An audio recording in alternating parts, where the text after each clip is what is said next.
This episode is brought to you by Kia's first 3-row all-electric SUV, the Kia EV9, with available all-wheel drive and seating for up to 7 adults, with a 0 to 60 speed that thrills you 1 minute, and available reclining lounge seats that unwind you the next. Visit kia.com/EV9 to learn more. Ask your Kia dealer for availability. No system, no matter how advanced, can compensate for all driver error and or driving conditions. Always drive safely.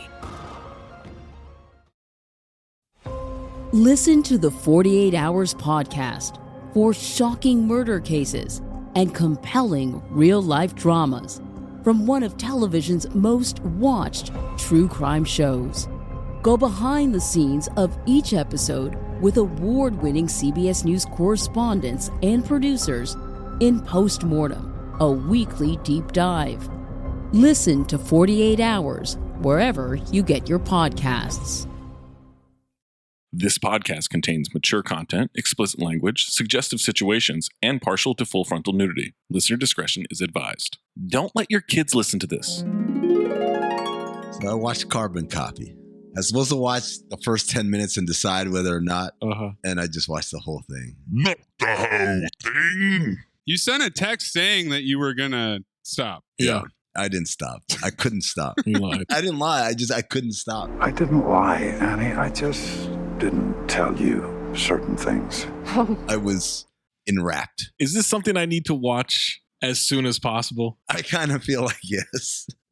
I don't know. Maybe this is going to end up being like a blood sport situation where we're going to do it and I'm going to swear that we've already done this episode. Right. Because I have taken pictures and made notes. But Zach, you'd love this movie. Am I going to like it more than I liked Heart Condition? Yes. Wow. I really like Heart Condition. Yes, because it doesn't have as much fat as Heart Condition did. Okay. Well, Heart Condition at least pretended to attempt to acknowledge that he was a racist, whereas Carbon Copy looks just racist. No, it's clever, actually, the way they're addressing the racism, a lot of it. Whoa! It's clever. Whoa! Phil Noir! Phil Carbon. Maze, the month's not over. You can take back your phobe of Heart Condition. Oh, of Heart Condition? No, Yeah. I'm not taking that back. That's just a good old-fashioned regular phobe. Oh, it's so good. I was reminded, because I had to think about this. Homie Spumoni, I phobed it, and then you two filed it, and then I came around and sweeped it. Yeah. Can't do it for Heart Condition. But then you did a spite phobe of Fallen. Trendsetter. First of its kind. Spite phobe. It's not the first of its kind. It's not. To name it? To call your shot? I've been saying Amin's been spite phobing things for years now. There's a category in the analytics, but no one's ever outright said it. We've just been watching slam dunks for years and never called it a slam dunk. Is that what you're saying? Exactly. I'm the first one to say slam dunk as I go up. We've been saying, oh, he had a dunk shot. And Maze is like, he fucking slammed. I'm sorry, I don't know what just happened. A very unusual series of moves just made the ball go in. Damn! Yeah, I don't know why, Dick, but I just got an erection. Oh. Foul! No, 2 fouls. Denzel is how his name is pronounced. Denzel? His mom pronounces it Denzel, and it said somewhere along the line, people just said Denzel, and he was just like, well, what are you going to do? That seems racist. His name's Denzel. It was the girls from the 90s. They were like Denzel, like Pam. Your picks have been horrible, man. It's the point. That's the point of the show. Isn't it? Isn't it? It's possible. I don't understand what this podcast is about. Poppycock. It's a fuck house. On a weekly basis, we are consuming more concentrated bad movies than probably anybody in the history of mankind. Poppycock. What story? What story? What are you talking about? Do you want lunch? I have yet to laugh in this movie. I'll just tell you that. You picked it, motherfucker. Just remember that. You know what the problem with Hollywood is? They make shit. Unbelievable, unremarkable shit. I was legitimately offended. You were offended? I was offended. I didn't know you could get offended. I was offended. This did it. If I were gay, I wouldn't be offended. They're fucking making shit up, I mean. inconsequential detail after inconsequential detail after inconsequential detail. Bees don't lie. 1, 2, 3, 4, 5, 6, 7. I'm holding a mic in my hands, and now I'm talking all alone.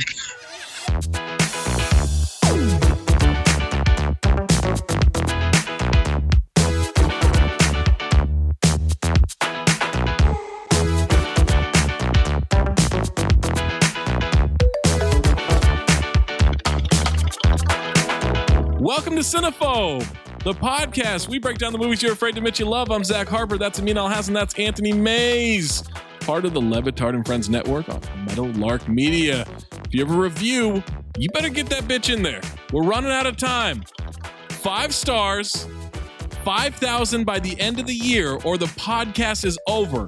I'm not fucking around on this. Unless we get into a legal battle that says we have to keep it going, and then it was just a joke. Apple Podcasts, 3,457. Why isn't Amin on there this week just telling people left and right to send reviews in on the main show? I mean, I got one more day. Find out if last week Amin came through on his soft promise. Exactly. I got you covered. I'm going to put a contest up on the Twitter. 700 person to comment on the page. Get a free t-shirt. Let's go. There it is. JuJu will help us. Isn't it? Is it? From Candy Leia 80. It is. Nice. Updated August 9th. All 144 episodes done in a month. Wow. Dear God. That's too many. 144 episodes in 30 days. That's like 4 episodes a day, almost 5 episodes a day. That's 10 hours a yo. Well, to be fair, these used to be an hour and 10 minutes. So yeah, that's true. That's a good point. Shout out to her. Thank you very much. Welcome to Cinephobe. Not the rest of you jackasses. And thank you, Mace, for highlighting people who do it right. Exactly. That's what we do here now. No more of this 1-star crap. Yeah. If you have a submission, submit it. Needs to be 40% or lower on Rotten Tomatoes, audience or critic score. August is Denzel month.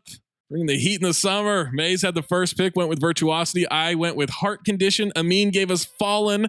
Now it's time for our special guest episode of the month. We've brought in repeat offender JuJu Gotti for the 2004 action crime drama, Man on Fire. Yes, Sirski. I don't have the regular bell. I'm sorry. It's all good. We in the building, baby. Welcome back, JuJu. Action thriller, and we're all and we still hate Maze just as strong as we ever hated him. Thrilled to just. How much does he owe you? Bathe in that hate. How much does he owe you, JuJu? Boy, he owe me a lot. A lot. Hey, bruh, time is ticking on that lemon. Uh-huh. I'm about to take it up to 13. You got points on it. Yep. We're running juice. Hey, man. Now, I'm not going to do this episode because I've never done it, but JuJu, I just want to warn you.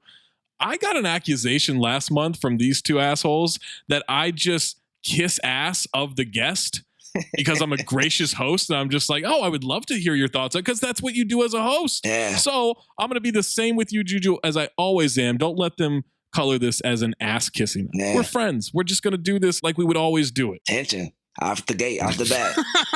Yeah, exactly. Cheeks.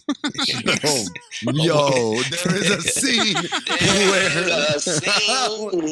I took out my wallet and I threw down the money. I said, take it all. Thank God you said wallet. Man on Fire stars the new 4-time repeat offender Denzel Washington, tying him with Danny McBride, Jamie Foxx, Jason Bateman, David S. Goyer, and allegedly Coolio. I wish I knew how to quit you. Previous episodes have all been this month with Virtuosity, Heart Condition, and Fallen. At the time, Denzel had Out of Time in 2003, this movie and The Manchurian Candidate in 2004. Oh, great movie. And then Inside Man and Deja Vu in 2006. Oh my God, what a run. Bangers. Cap it off with American Gangster. Salute to Eva Mendes. I see you, my sister. Oh my goodness. I know you got some shit going on right now, but I'm waiting. I'm patient. I'm not beat Ryan Gosling's ass. I'm not patient. Fuck you, Ryan Gosling. I'm patient. He gonna fuck up soon, and when he do, oh, you know he is. And when he do, baby, open arms. He's too pretty not to fuck up. We've also got Dakota Fanning in this movie. You know her from I Am Sam, Uptown Girls, Sweet Home Alabama, and the Twilight franchise. Those three, she had all that before this movie. I kind of thought of this as her breakout, but I think it was I Am Sam. I Am Sam, she got like Academy Award buzz for. Then War of the Worlds. Latest I saw her on the episode of P-Valley. What? Dakota Fanning? Yeah, she on the latest episode of P-Valley. Check it out. I don't know if that's accurate. Hey, look it up. Look it up. I don't know if I'm allowed to. I don't know how old she is at this point. No. Hey. Don't say something weird. Don't say something weird. Don't say something awful. Okay. Why don't you just drink your White Claw and shut the fuck up? I'm going to say what he's about to say in a better way. She's legal. That's a better way. This movie also stars Christopher Walken. What? A repeat offender from Geely and Envy. I wish I knew how to quit you. This movie was literally smack dab in the middle of those two movies. Look at this run. In 2003, Kangaroo Jack, Geely, and The Rundown. This movie, Envy, and Stepford Wives in 2004, and then Wedding Crashers and Domino in 2005. I'm Domino Harvey. I just remember the trailer. I don't remember anything else. My name is Domino Harvey. I remember he had some lokes in that movie. The guy with the hair. He slayed Domino Life. I think it was the love of her life. Oh, yeah. She had the bang. Yeah, I mean, he had the lokes on, the gangster lokes on. Salute the gangster lokes. I see y'all. Then he had Hairspray and Balls of Fury. And he's currently in Severance and going to play the Emperor in Dune Part 2. Spoiler alert. We get Radha Mitchell. I think that's how you say her name, from Phone Booth and the Blank Has Fallen franchise, London, Olympus, what have you. Which I confused with White House Fallen the other day. That's easy to do, though. I will throw you under the bus for a lot, but that's something where I get it confused often, too. Thank you. Mark Anthony from In the Heights and Carlito's Way. I couldn't believe he was in this damn movie. Giancarlo Giannini from Quantum of Solace and Casino Royale. And Hannibal. And he's also the main Italian voice of Al Pacino, which is just a funny thing to think of. What does that even mean? Means like when they dub over an Al Pacino movie. Oh, gotcha. Sto giocando di nuovo. Mickey Rourke from Iron Man 2 and The Expendables. So this was right before he had his little comeback with Sin City and The Wrestler. Yes. Oh, Sin City sucks, man. What a terrible movie. Meanwhile, I'm trying desperately to figure out who Juju thinks Dakota Fanning is in this episode of P-Valley. And I think I'm going to go with Bethany Dazelle. Precisely, exactly. It's a guy, though. Salute to Dakota, man. I see her. She working. You know what I mean? Salute to sis. She been working all her life. She ain't fall off. No. Salute to Corey Feldman, too. I see Corey the Field Dog. He be up to a lot of shit. Check out Corey Feldman's latest video if you're not. My boy up to everything. You still alive? Hey, my boy is alive and kicking. I think he said that him and Michael Jackson learned dancing from the same person. That's why Michael Jackson, he learned to dance from him. Corey. Check my boy out. I don't know if that's accurate. Look, this is what Corey say. I'm going to push back on that story from Corey. Look it up. I don't think I need to. Rachel Tacotin from Total Recall, Falling Down, and Con Air. Roberto Sosa from Red Dawn, Jesus Ochoa from Beverly Hills Chihuahua, Mario Zaragoza from Get the Gringo, Renee Campero from Nacho Libre, Gerardo Terracine from Angela's favorite movie, Apocalypto. Same note too, bro. Repeat offender Sparkle from Suburban Commando. That was the old lady who got the honey dukaki all over her. No way. I wish I knew how to quit you. Dude, that was her. Oh my God. In the apartment? Yeah. Eduardo Yanez from Wild Things. That's what I've got for actors in this one. And Hero Camilo from City of God, which this movie took a lot. Yeah, it took a lot from City of God. From City of God, including one of the members of the cast. He played Shorty. Tony Scott directed Man on Fire, known for Top Gun, Beverly Hills Cop 2, Days of Thunder, True Romance, Crimson Tide, Enemy of the State, and repeat offender. Yes. For The Fan. Away, Bobby! It's no wonder it was overproduced. Wow. Shots fired. Oh my goodness. You're my brother. Bang, bang, bang. After this movie, he made Deja Vu, Taking of Pelham 123, and Unstoppable, all with Denzel. That Taking of Pelham 123 remake is bad, man. It is not good. It doesn't qualify. That's the funniest shit. And you'll also remember Tony Scott from Amin's horrific commentary in the Fan episode. Go back and listen to it. Attaboy, Bobby! Writing credits to AJ Quinnell and Brian Helgeland. AJ gets credit for writing the novel this was based on. It's his only IMDb credit. Brian wrote the screenplay. Other writing credits include Nightmare on Elm Street 4, 976 Evil, 976 Evil 2. Those don't count. Take them off the list. Assassins, LA Confidential, Payback, The Postman, Conspiracy Theory, A Knight's Tale, and a repeat offender for writing Spencer Confidential. I wish I knew how to quit you. He won an Academy Award for the LA Confidential screenplay, and then he was nominated again for Mystic River. Salute to Kevin Bacon. He's got a real up and down career, this guy. Synopsis for Man on Fire. In Mexico City, a former CIA operative swears vengeance on those who committed an unspeakable act against the family he was hired to protect. It's pretty speakable. They talk about it a lot. They won't shut the fuck up about it. Tagline. Revenge is a meal best served cold. No. I got 2 other taglines. Okay, that one, thumbs down, get it out of here. Sabotage his work, his fire will be released.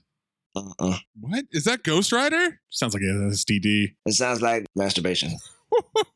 All right, how about this? A promise to protect, a vow to avenge. Okay. There it is. You got me back. I'm back. $70 million estimated budget. Grossed $77.9 million US. $130.8 million worldwide. It's a hit, boys. International market never lets you down. Never. Before we jump into this movie and you listen to the rest of this podcast, Man on Fire is available on Peacock. Okay.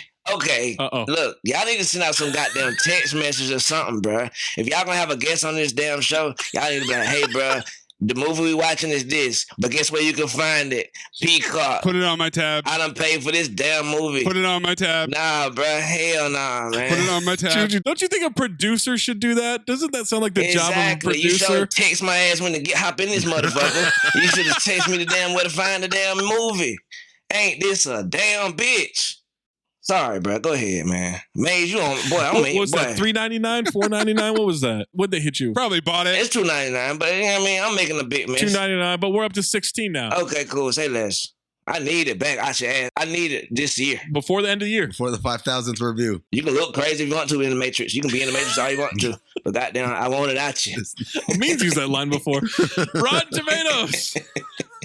Man on Fire receives 39% from the critics on 168 reviews, 89% from the audience on over 250,000 ratings. Biggest combos alongside 5 Heartbeats, which is 134. This is a 128 combined. This is about as high as you can get and still qualify, folks. I mean, would you like the positive or the negative reviews? Well, I'm a glass half full kind of guy. Half full of vengeance, that is. Give me the negatives. Whoa! Yeah. Not a scroll. Hold on. You had me hanging on by every word. Stop being a pessimist.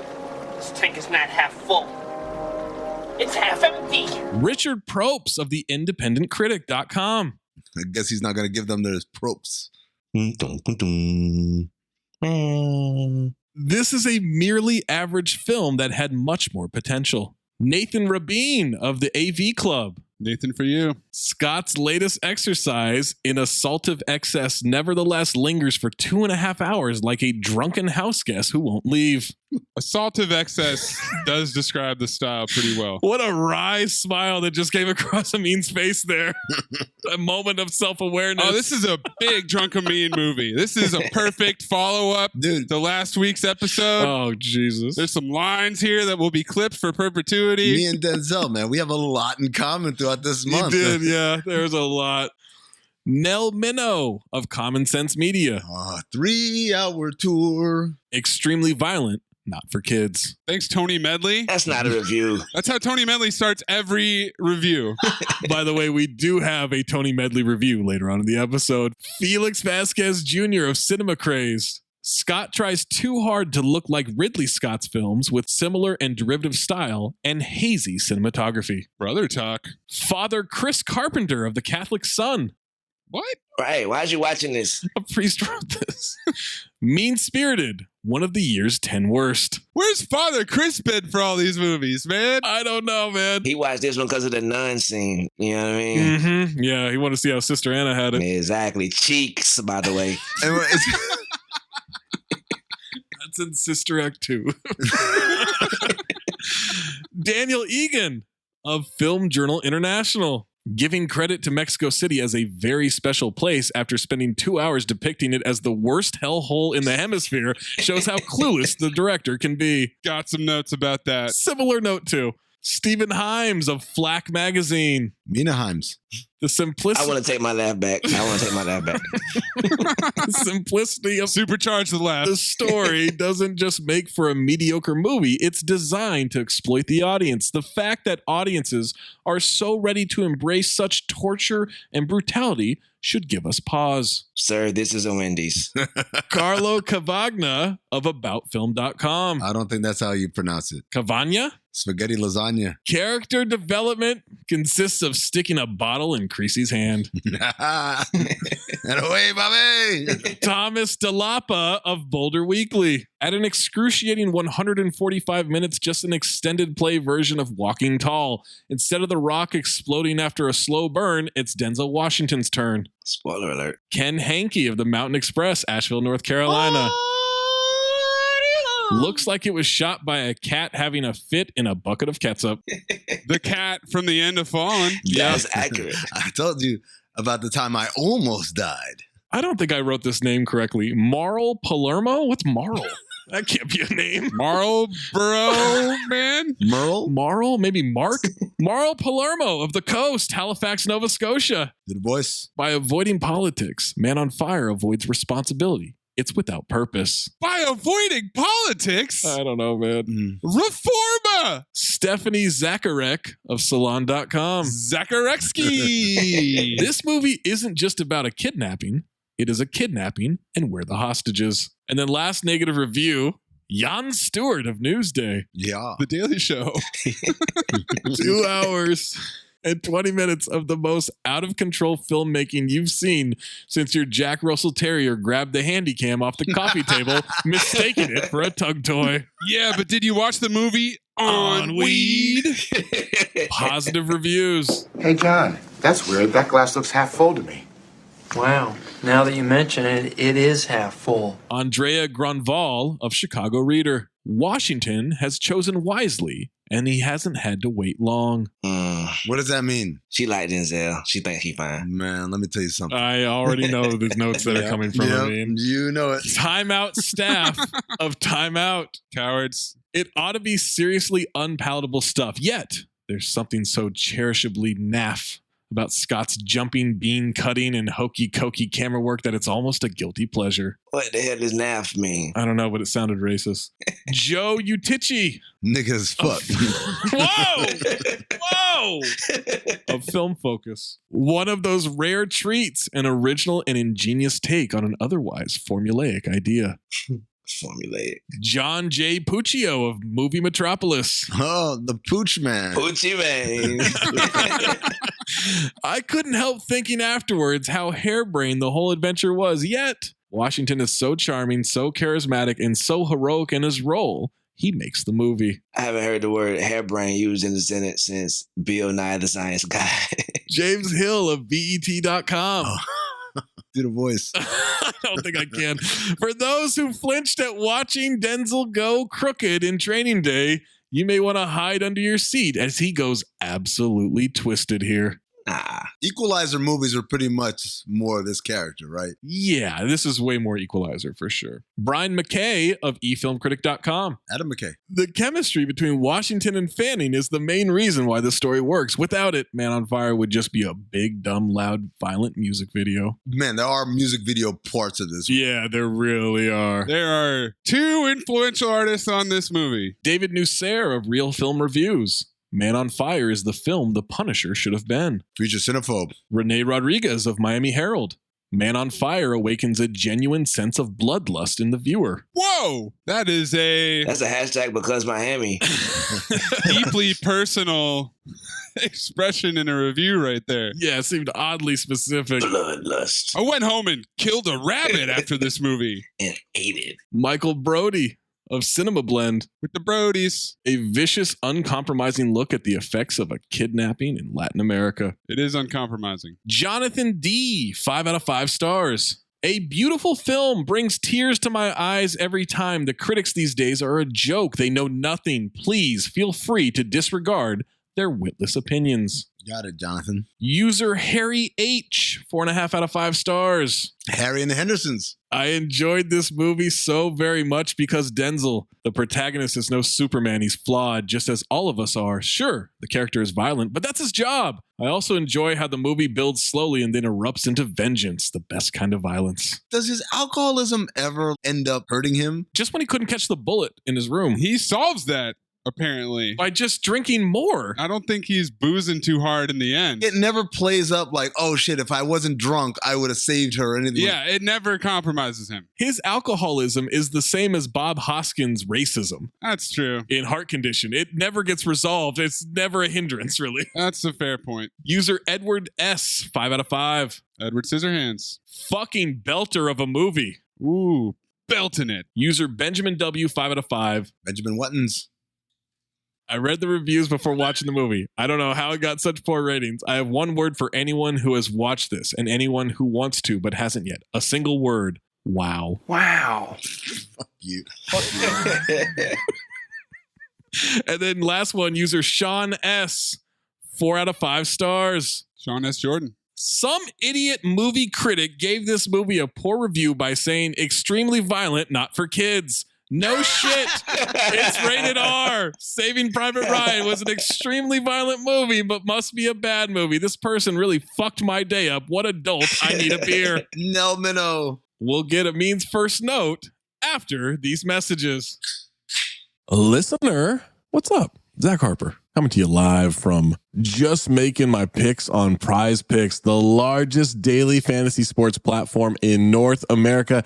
For my money and your money, the easiest and most exciting way to play DFS. Again, that's daily fantasy sports. It's just you against the numbers instead of battling thousands of players, including like pros and sharks, those people that really try to game the system and screw you over. You just pick more or less on 2 to 6 player stat projections and watch the winnings roll in. Basketball's here, right? So check this out. This is the cool thing that I love from Prize Picks. You can now pick combo projections across football and basketball from the Specials League, a league created specifically for combo projections that includes 2 or more players from different sports and leagues. So if you want to do like more Patrick Mahomes yards and less James Harden points, you can do that. You can do that combination. You can do any combination that they have on there. You just go to the Specials League. You want to play alongside people. Maybe you don't want to go it alone. Maybe you want to play alongside people. You can go to, I don't know,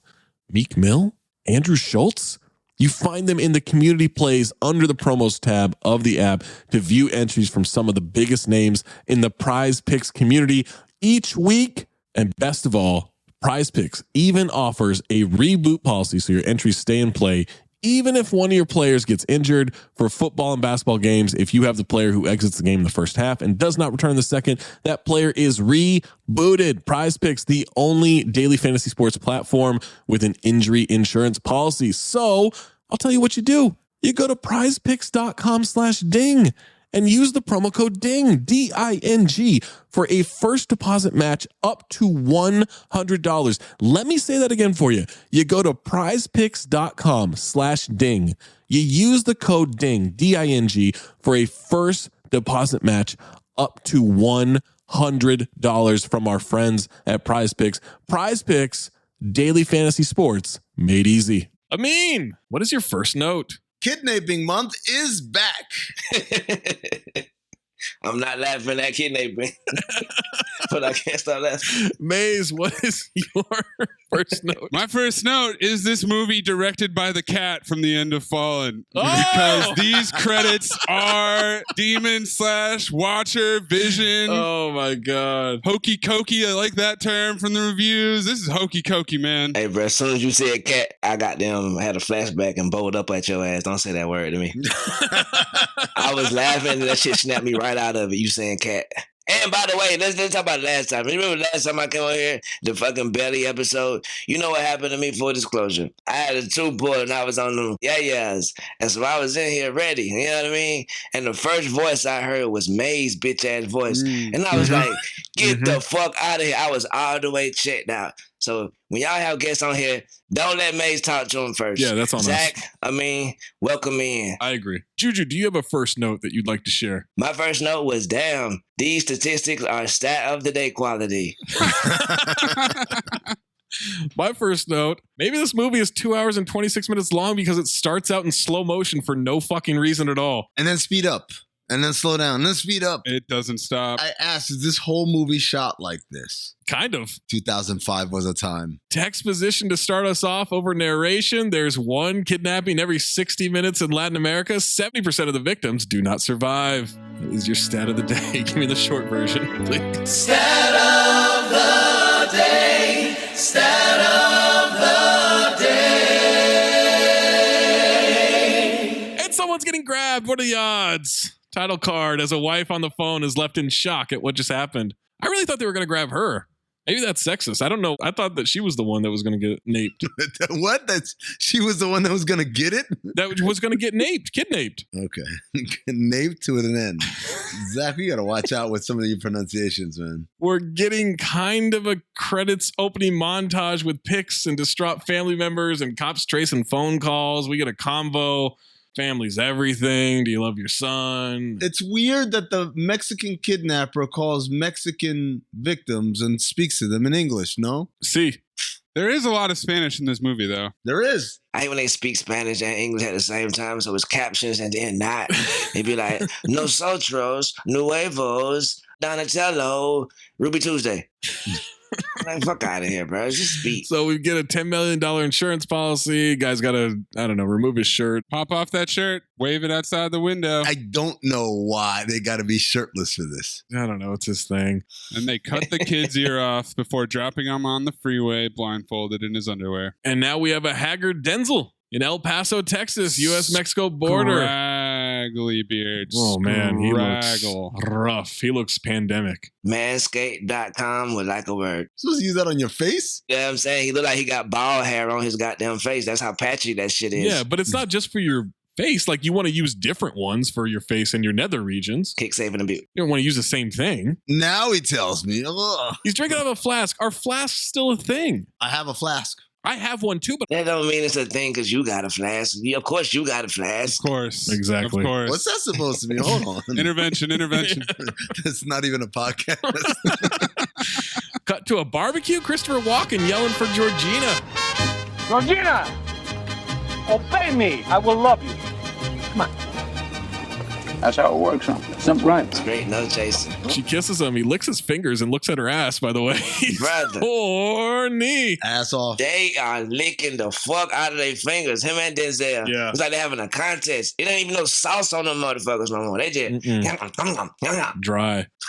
Denzel asks if she's got a sister and then asks how business is. Get some car factory exposition. Cheap labor factory space. Feel a lot safer over the border in El Paso. I ferry the Japanese back and forth. They think I'm John Wayne. Here he comes. Here comes John Wayne. I'm not gonna cry about my pa. I'm gonna build an airport. Put my name on it. Why, Michael? So you can fly away from your feelings. You can keep them bottled up, but they will come out, Michael. Sometimes in the most unexpected... Hey, where the are my hard-boiled eggs? He's living like a king down there. And we find out that Denzel has been moving around, was in Colombia, a couple of places he can't name. Nothing caught his fancy. You been working? Yeah. No.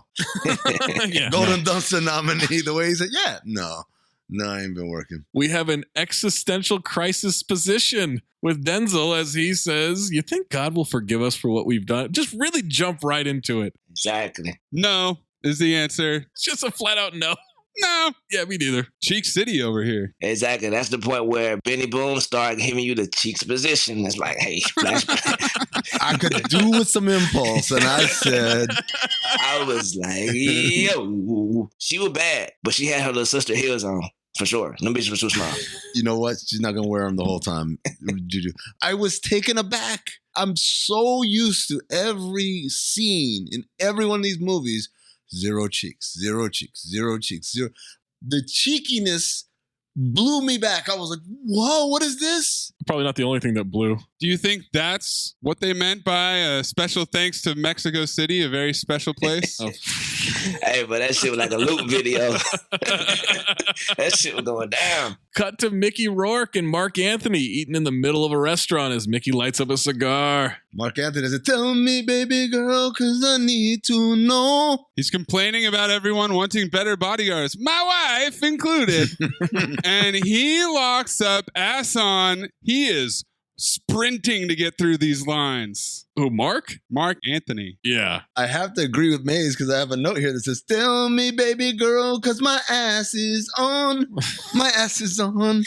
My ass is on." I do think there's some competition towards the end of this movie, but there is a scene where it's like the opposite of what we saw with Hoskins and Denzel last episode, where they're going at it and you're like, oh my God, two asses off. Combining, we had an ass on, kind of ass on, ass off. Mickey's clients have kidnapping and ransom insurance. Mark has a policy through his dad. Poppy Doc. Mickey got it for his dad. He can't renew in 60 days because he let the bodyguard Emilio go. Gotta please Lisa. Cheeks like that are hard to find. Are they? According to Mickey Rourke. Look, if somebody said that shit about my wife, I'm throwing hands. Like, you cannot talk to me like that, bro. Hold on, JuJu. What if someone said about your wife that she was lippy? Oh my God. Yeah, start the interview. Pull up on me. Mickey says to get one that has a decent resume, not looking for a goddamn Superman here. Someone cheap until you renew the policy, then fire the prick for incompetence. Reference. Is that insurance fraud? Yeah, pretty much. Most important thing is his daughter gets to go back to school and his wife gets to save face. Won't be the only unprotected family in the neighborhood. We get a convoy of black SUVs riding down a highway. Walken and Denzel are in there. Lots of exposition in this car ride. Spanish is good. You're crazy. You look the part. They're talking about the bodyguard gig, and Denzel says, in my state, I couldn't guard a corpse. It's rich guys flashing their cash. It's all for show. Nothing's going to happen. Think they'd hire a drunk, a has-been? You have to keep it under control. As he's pouring booze into his coffee cup. Emptying it out. He's not like adding a little booze. He just upside down on a flask and tap the bottom to get them last drops in there. What if there's a kidnapping attempt? What do I do then? You do your best. Not asking you to perform miracles. Even at half speed, you're pretty damn good. Bodyguard's got to be close to people. Got to talk all the time. I'm no good at that. You'll be the silent type. People are going to appreciate that. Denzel laughs. Walken's position. Samuel Ramos, young guy, owns one of the plants in Juarez. Trying to get Ford to partner with him. Walken thinks he's in trouble. Did you just skip over the bingo car industry of Japanese descent, but does not use that term? I sure did. Take a job, Chris. Breathe some air, then decide if you want to stick around or not. Besides, I'm glad to see I got nobody to talk to around here. Cut to Mark and a clean-shaven Denzel in a car talking. His wife wants somebody presentable. I called this, in the words of Chris Whittingham, CV's position. You know what I called this? Tell me, baby girl, cause my ass is on. Your resume is quite impressive. 16 years of military experience, extensive counter-terrorism work. I'm surprised anybody could afford you. What's the catch? I drink. How does that affect you?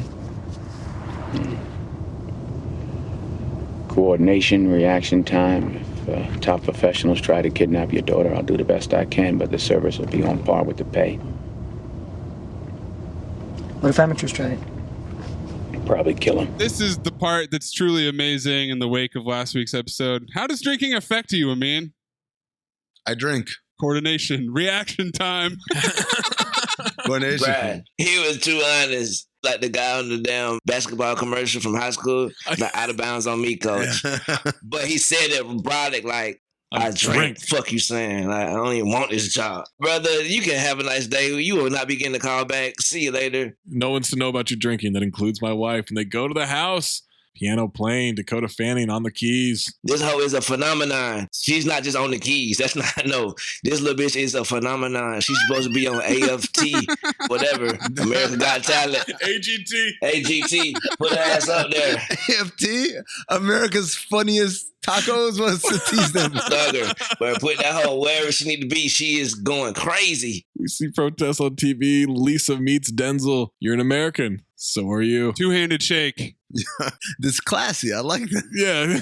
Touch elbow. My next note, Amin will assume she wants to fuck. Not yet. Not yet? Bruh, she walked straight up. Wow. Sorry. Too soon. To be fair, trivia. She asks if he'd like a drink. He immediately says Jack and water. Jack and water. Doesn't even hesitate. I'm on the job. Nothing. He's like, yep, bring it on. Lock it in. That's my golden dumpster. I don't even need nominees this episode.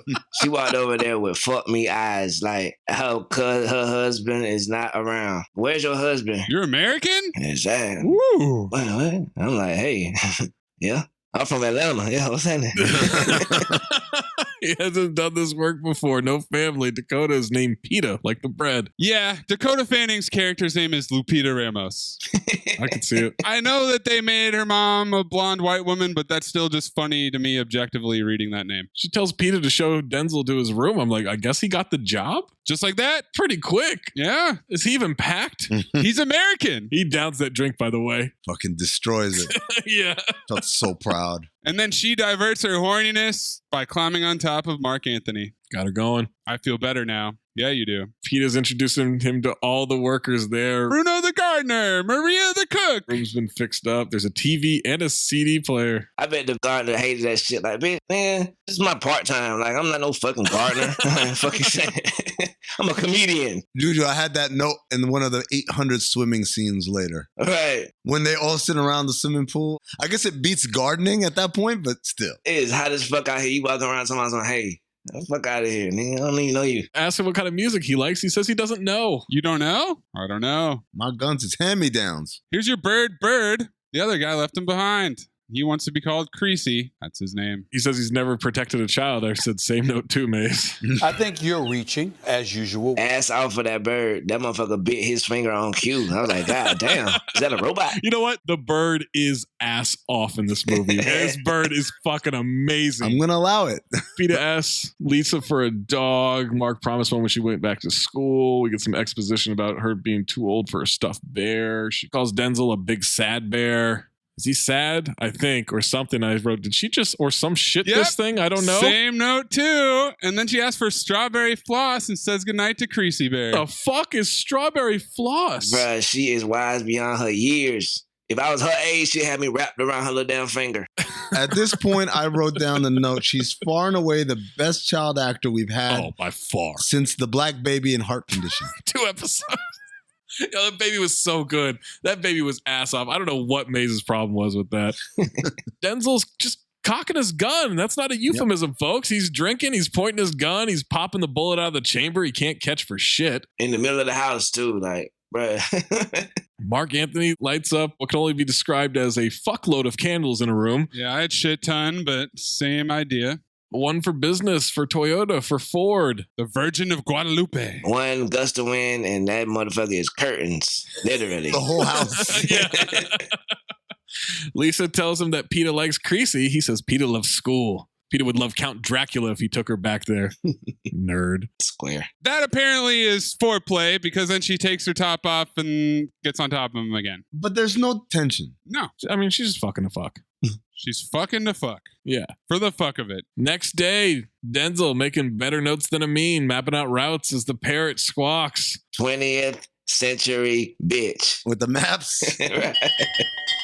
He lets the bird out of the cage and tosses it to fly out the window to Emilio. You're home free, baby. I was wondering how long it would take him to get rid of that damn bird. That shit was one night. He's driving Peta to school. She sees scars on his hands that make him look like Seal. That child is way too young to be sitting in the front seat. Is that a thing? Yeah, man. Because the airbag will kill a kid. They're literally too small. It's a natural selection. Especially the way Denzel's driving. Exactly. He don't even know the streets of Mexico. Yeah, I was really surprised. All that map preparation for nothing, Juju. He can't multitask. He's distracted by what's in the rearview mirror. He can't talk, drive, and look in the mirror at the same time. She asks where he's from. He says the U.S. Asks the state. He says no state in particular.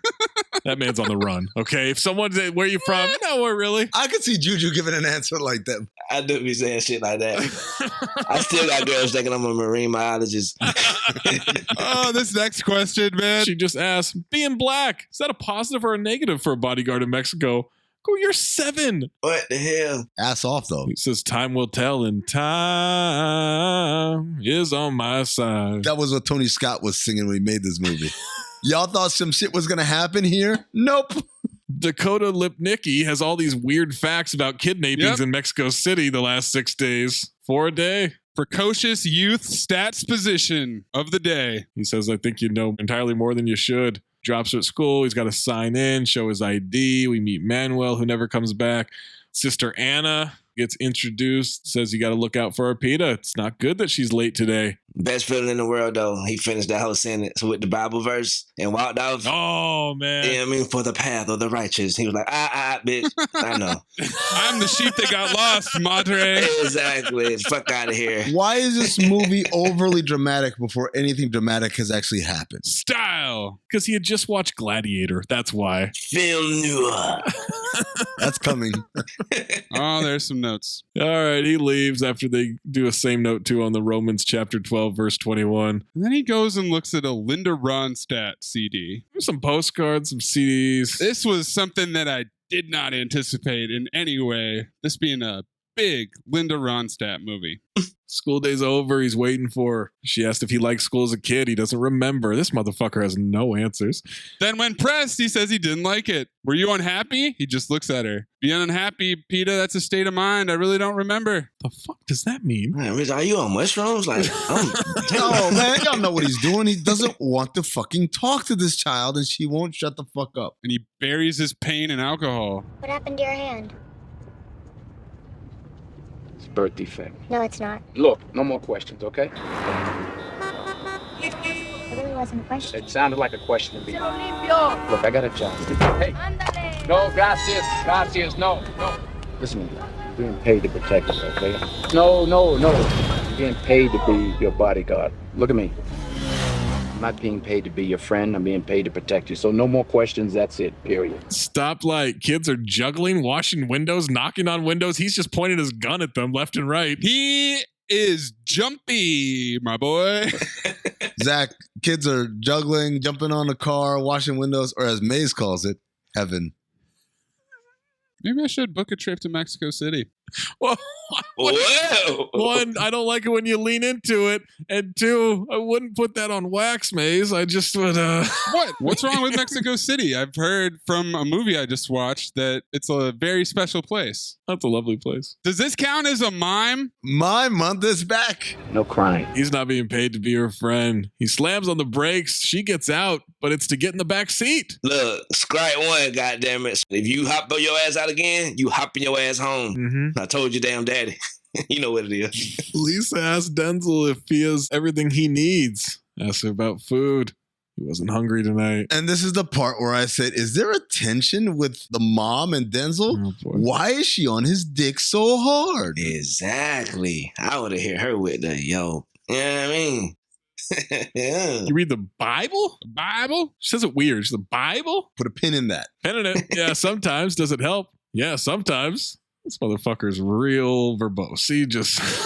Yo, he doesn't want to talk. I'm with him. This is me in an Uber. People ask questions. I'm like, I don't want to talk to you. Bro, these people is paying you and giving you housing and food. Yep. Answer the questions, bit, bro. Like, come on. Loosen up. Ask him about him and PETA. He says as soon as she figures out he's not her new toy, they'll be fine. She told Lisa about everything.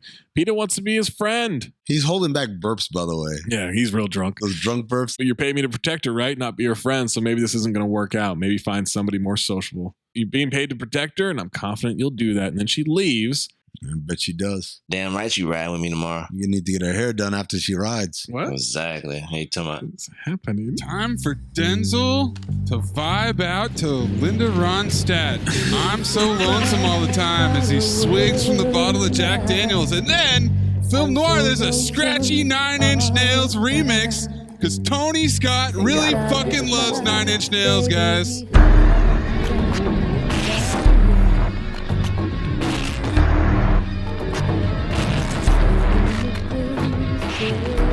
Love 9 Inch Nails. Past tense. I wrote Percocet, Miley Percocet, Percocet, Miley Percocet, ass on, fuck it ass off, ass on, fuck it ass off. Alcoholism montage was my note. I wrote, he is blank man drunk right now. Like this. I'm so sweaty right now. Because is that sweat or drool or a tear coming off of his lip. I don't know. He can't catch the bullet. He's practicing with his gun drunk in the mirror, which is 100% what I would do if I had a gun. I would just be in the mirror all the time. Drunk, shirtless, waving your gun around, Zach. That'd be you? 100%. Yeah, like he took a bath salad, bro. Drunk don't do all that, bro. You hallucinating? Like, come on, bro. He pretends to pull the trigger on himself. Wait, holy shit. Did he really try to just kill himself in some family's home? He did. Right. This shit was almost over with. I thought it was a joke at first. I even wrote in my journal. Denzel had a very funny joke this morning. Really funny joke. Denzel act like he's gonna kill himself. We all laughed about it at lunch. Walken has a shitload of cell phones on his nightstand, and Creasy calls one of them. Has a 9mm round ever not gone off? Failure to fire. Talking about a bad primer. Yeah, right. Dimple on the primer. Jargon. A bullet always tells the truth. What? Bruh. What about kids dying from them? I just immediately would push back on that. I don't think that's how that works. I would have told Denzel to get the fuck off my phone. Boy, what the hell you talking? 3 in the morning. Is that ringtone a 20 CB ringtone? It felt like it, yeah. Confirmed. It was the Nokia. Walken asks what he was shooting at, and he apologizes for waking him. He hangs up. Walken's kid is sleeping in the bed between him and his wife. Bruh, exactly. Like, bruh. That kid is too grown to be sleeping in the bed. Way too grown. Me and your mom had some serious conversations. By the way, he's been out in the pouring rain this whole time, and Pete is just watching him. In front of a mural? Yeah, I don't really understand that whole compound. It's not a landscape. It's a big wall with the countryside on it. It looks like the office from Scarface. It does. It does look like Robert Loach's office. Frank Lopez office. In the morning, he puts the bullet in a matchbox. 20. He's just driving her to school. She's just staring at him. A car drives up behind, and he notices. He starts trying to take down the license plate. She does too. Same license plate too. She's smart as fuck. Then he almost hits a car. He keeps getting distracted while driving and nearly crashes. He's a bad driver, man. He's a drunk driver. He driving drunk, and then I turn around and someone give me a pencil. Drive, god damn it. No, JuJu, you peeped that, right? Like when he asks for the pencil, he doesn't reach over his hand this way. No, he turns around. Like a drunk would. I am a child. Drive. She is swim lessons. He's watching. She's a terrible diver. She's slow as shit. She gets dusted. I wrote, fuck, this movie is slow with so much unnecessary descriptive detail. Like the swimming shit. I guarantee it won't come up again. You were wrong. Famous fucking last words. Little did you know, it'll come up 1,000 times the rest of this movie for really no reason. Exactly. That was my point. In the 45 minutes you show them bonding, give me 3 minutes of that and just tell me they're good now. Do you think any of it is because Dakota Fanning was so good that they spruced that part of the movie up? Right. Probably. This movie is way longer than it needs to be. Well, that's for sure. But I could attribute a bunch of that just to all of the filmmaking choices that he made. Yeah. I mean, it starts off in slow motion, like I mentioned. And there should be an epilepsy warning on this motherfucker too. The next 3 notes I have are all questions. They're building. He says, you're a strong swimmer. She says, I never win. He helps her out, and now they're headed home. He tells her she's the fastest one in the water, the slowest one off the blocks. What does that mean? What do you got to do? Get faster off the blocks. First note, why? Ain't gonna lie to you. I like this triumph. Swim meet in 3 weeks. I'll still be slow. You're not slow. I'll never finish better than third. All right, maybe you are slow then. Newscast position on kidnapping in Mexico. It's organized crime, shocker. The bird's back. The bird came back? Question mark. This ain't this a damn bitch? Asked how the bird got out. He let him go, let him be free. The bird was driving him crazy. Parents are headed to Detroit for business. Creasy's going to stay with PETA. Number 3, they're going to Detroit? Both parents leaving the kid. Why? Well, because Ford. Why is she going? Why not move to Detroit? They have a full staff, I guess. They have a gardener, a maid, and Denzel. And a drunk bodyguard. They got a drunk bodyguard nanny. They're set. Why is the wife going? I can't miss this trip to Detroit. Maybe Mark wouldn't allow it. Because she wanted to be around Denzel. Not Denzel. Denzel. You know what I mean? This is the time when I asked, is Linda Ronstadt the horsewoman? Because Blue Bayou is playing. It's a good question. And I struggled to find horsemen for this movie, so it seems like Linda Ronstadt is in the race. I got horsemen for this fucking movie, let me tell you. Fresh horses from Amin. I'm going back someday. Come what may to Blue Bayou, where the folks are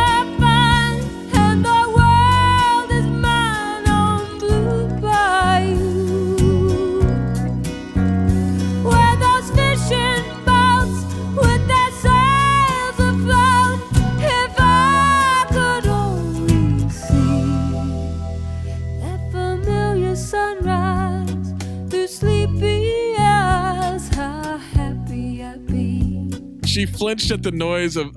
He teaches her to fucking dive. We can just cut through this, right? Hey, man. I love it. I mean, it's just. We're 30 minutes into this 2.5 hour movie, and Zach's ready to chop Guys, it's too long. He's banging bricks together. He's like, you're afraid of gunshots? She's fucking 8. She better be afraid of gunshots. No, more swimming. Ugh. The gunshot holds no fear. Say it. The gunshot holds no fear. The gunshot holds no fear. Say it. The gunshot holds no fear. Louder. The gunshot holds no fear. Louder. The gunshot holds no fear. That's good. But you welcome the sound.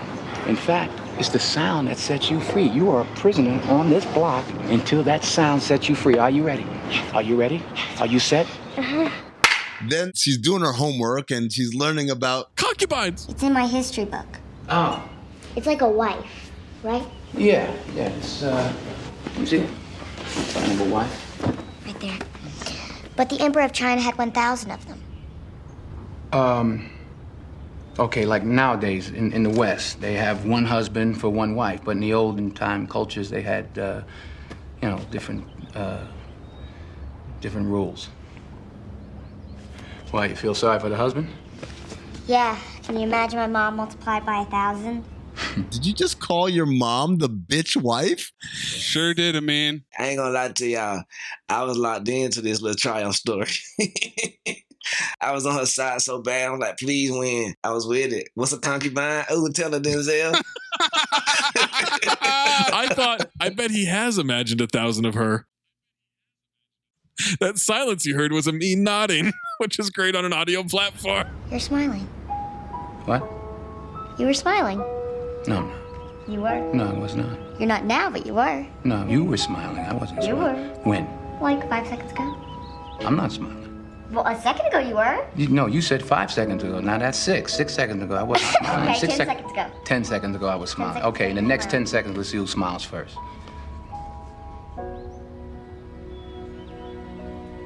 You smiled already. See, you did. No, that wasn't. That was a smirk. That was a smirk. That's not a smile. A smirk is different. They both start with S, but they're not. Getting off the blocks montage. Listen for the sound. Don't anticipate. Concentrate on the sound. More swimming. Mark comes home. He got PETA, a dog named Sam. The dog says, I am Sam. Did they just take a random trip to Detroit for no fucking reason? Business. No, but like for the story. They didn't, like, I thought the kidnapping... What story? What story? Exactly.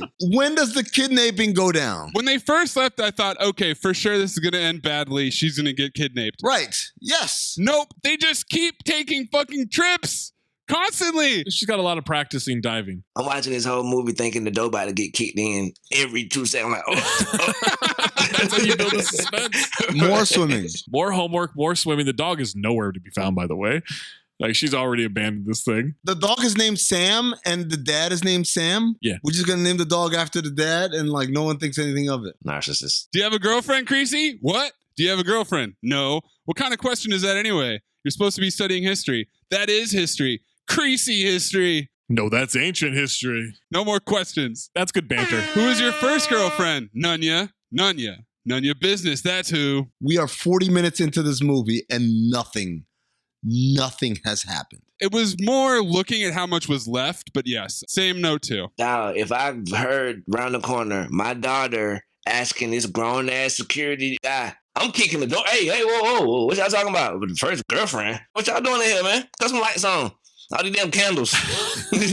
Cut some lights. Instead, JuJu, she comes in and says, I want to ride again. Exactly. And I need to get my hair done after that. I'm like, boy, what the hell going on here? Kisses the kid goodnight. I said, does Denzel ask, do I get a kiss too? That was just me being horny at that moment. More swimming. More swimming. The workers are cheering her on and saying, good job. They have no idea what her time is. Nah. She celebrates her under 11-second time. I'm tough, Creasy. No such thing as tough. There's trained, then there's untrained. Now, which are you? Training day. Cut to the meat. More swimming. She reiterates the prisoner on the block thing. Sister Anna comes to say hi. She says, today you're the father. I bet you are. You are the father. And we get this weird close-up in slow motion. I'm like, oh, this has triggered some deep repressed memories. Right. That Denzel had a child, that some fucked up happened. Nope. Nothing. Right. Just a random ass close-up. I thought he was finna spaz on sister. He's going to have a flashback, a PTSD moment, and pulls his gun out like, ah! My son. I said, if she doesn't get kidnapped in the middle of this race, I'm going to lose it. I just said slow-mo for no reason. You apply that to the whole fucking movie. She wins a heat of the race. She didn't win the whole thing. Not the whole thing. She's celebrating like she did. Act like you've been there before. Do it again. Do it in the next heat. Do it against that one lady who keep winning all the medals. Cut to a mariachi band. They're all laughing. Denzel walking in Dakota. Walken is likely telling wildly inappropriate stories at lunch, right? There's no way Christopher Walken has a filter. Absolutely. When we were young and he was younger, all heads turned our way. We made a deal to take the world together. And one day I got a call and he said, I'm in love, I'm moving to Mexico. I said, what happened to the plan? And he starts wailing. His ass off. Said, the plan's right here. I hung up, then I met Alicia, then I went. Now I got you. Then they joke about cucking Walken with Alicia. Yeah, cuck month is back. Never left. Can I kiss her? Is that absolutely? Hey, what are you doing? What are you doing? I laughed. Of course you did. I got a confession to make. I'm going to take a trip back about 4 bars. Whenever she won the race, I wasn't crying. You guys were crying. Like JuJu is invested in this bonding story, man. I want to see her win. He thought it was a story about an Olympic swimmer. Yeah. Exactly. I'm checking up on her. Like, swim. The man's on fire because it's swimming so fast. I don't know. I got to see how this plays out.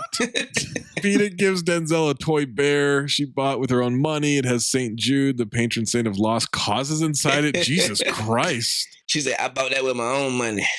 And slid it across the table like Beanie Siegel on the state prop.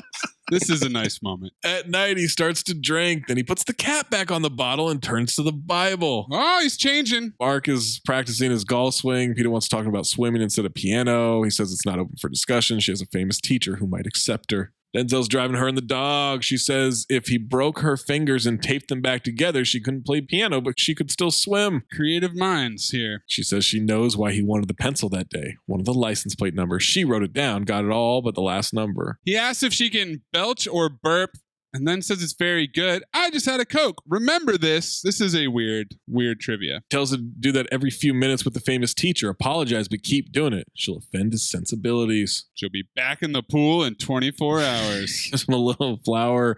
He takes the dog to play without the leash on. Yep. Hears her belch and play and belch and play. The dog starts going after another dog because it's unleashed and not really being watched. Yeah. This is the most action we've gotten in the entire movie. A dog fight? Yes, the dog running around. And then Claire de Lune by Debussy starts playing.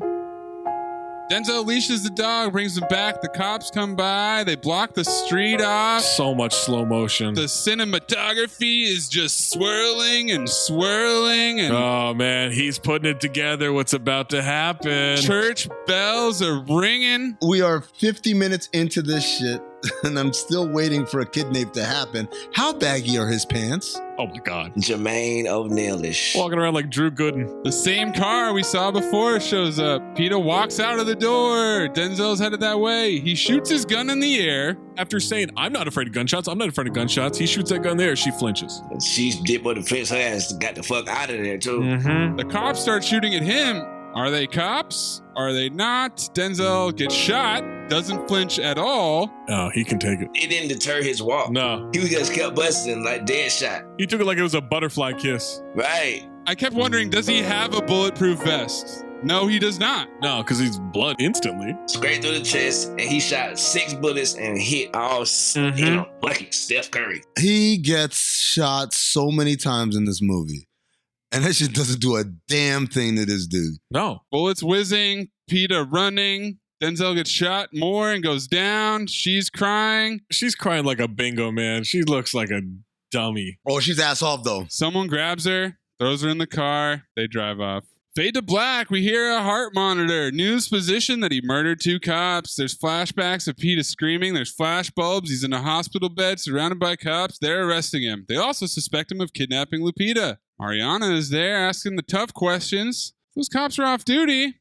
Why were they in uniform? We know she's the badass journalist because she's standing in the back of the room. And she's very nonchalant as you ask the question. Casual as fuck. And then the other guy comes in and grabs her ass, and I said, whoa, misogyny. Well, I mean, I guess there was a reason. Well, we find out later. Yeah, No, but that was a surprise. Well, it's still misogyny. No, I'm not saying it's not. I'm saying it's not as big of a surprise once you get the backstory here. At first, I'm like alarmed. Me and getting so self-righteous right now. I'm sorry for protecting women. To the respect of women, to people respecting women. Okay. Cops everywhere at Lisa's house. We get some gladiator ass music and shots. It is just gladiator now. That's all he's trying to make. My note here is Tony Scott is emptying the bag of tricks. There's a shot where the camera comes down from the ceiling. It's Lisa by herself up on the balcony. Then it time lapses into a full room of police. Yep. Okay, good for you, Tony. Go off. Mickey Rourke is there. Kidnapping negotiator guy is there to console. They don't need police assistance. He says because the dead cops, they're involved. Victor Fuentes from the anti-kidnapping division introduces himself after giving Mark a very forward hug. The kidnapper will tell you to deliver the money alone. Por favor, don't do that, or you will find yourself in a real Mexican hell.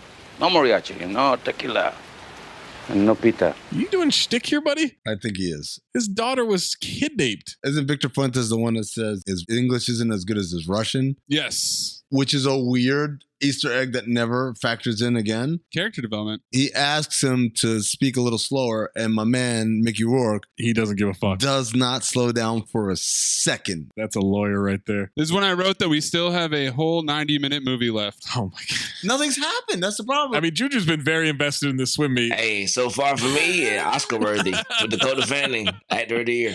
All right, Walken is waiting for Denzel at the hospital. He sees a cop walk away. He kind of scoots in there. Miguel walks in. He looks like Walter Matthau to me. I don't know if you guys noticed that. That's funny. This motherfucker's eating in every scene. Thrilled that the hospital is near Delgado's, the best pastries in Mexico. He's the director of AFI, former director of Interpol in Rome because he's Italian. He's Italian? But his name is Miguel. Phone rings at Mark's place. They're tracing and recording. Love your daughter. Want to see her again. Blah, blah, blah. There's an enormous zebra in there on loan from Brad Wesley's game room. Walken tells Denzel he killed 4 guys and they're negotiating for PETA. All dead. You got 4 of them, all dead. All dead. Miguel is smoking so closely to his oxygen. And then he's fanning the smoke. That's so Italian. Walken says to Denzel, don't fuck with him. Ransom call again, $10 million. Have the money or I'm going to call the cops. They've got the money, deviate from the process, never see her again. Rourke takes the phone, speaks back the ransom instructions to the kidnapper. He negotiates a driver for Mark in this. He's got a bad ticker. He's got a heart condition. He said it. He said it. Bruh, that kidnapper is relaxed. He is sprawled off on the couch. He got his babies playing balls. Like, attention. What? What? Look, it happens. But yeah, he's relaxed. La voz. We get the same instructions, take the shirt off, blah, blah, blah. We see it happening as the instructions are given. This is like that Horrible Bosses 2 thing where we can't tell if the visualization of the plan is the plan that's actually happening or not. Right, yeah. Same note too, bro. Mark freaks out because they said no phones, and Fuentes is on the phone when he gets back in the car. They're wheeling Denzel out of the hospital. Mark is dragging 2 garbage bags of money shirtless across a bridge. He walking down the street with $10 million with no shirt on through Mexico. As he leaves the money in the trunk, a different car rolls up. Gunfire breaks out. Someone shouts, "Ambush!" Would you ever shout that? Ambush? No, I don't. I don't think that would ever come to mind. Probably like, oh, fuck, they're firing at us. Now they go, uh-oh, guys, I think this is an ambush. Guys, we've been set up.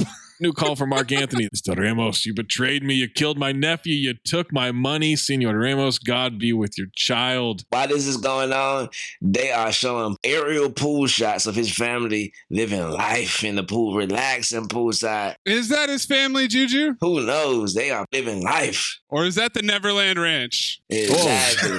You'd know.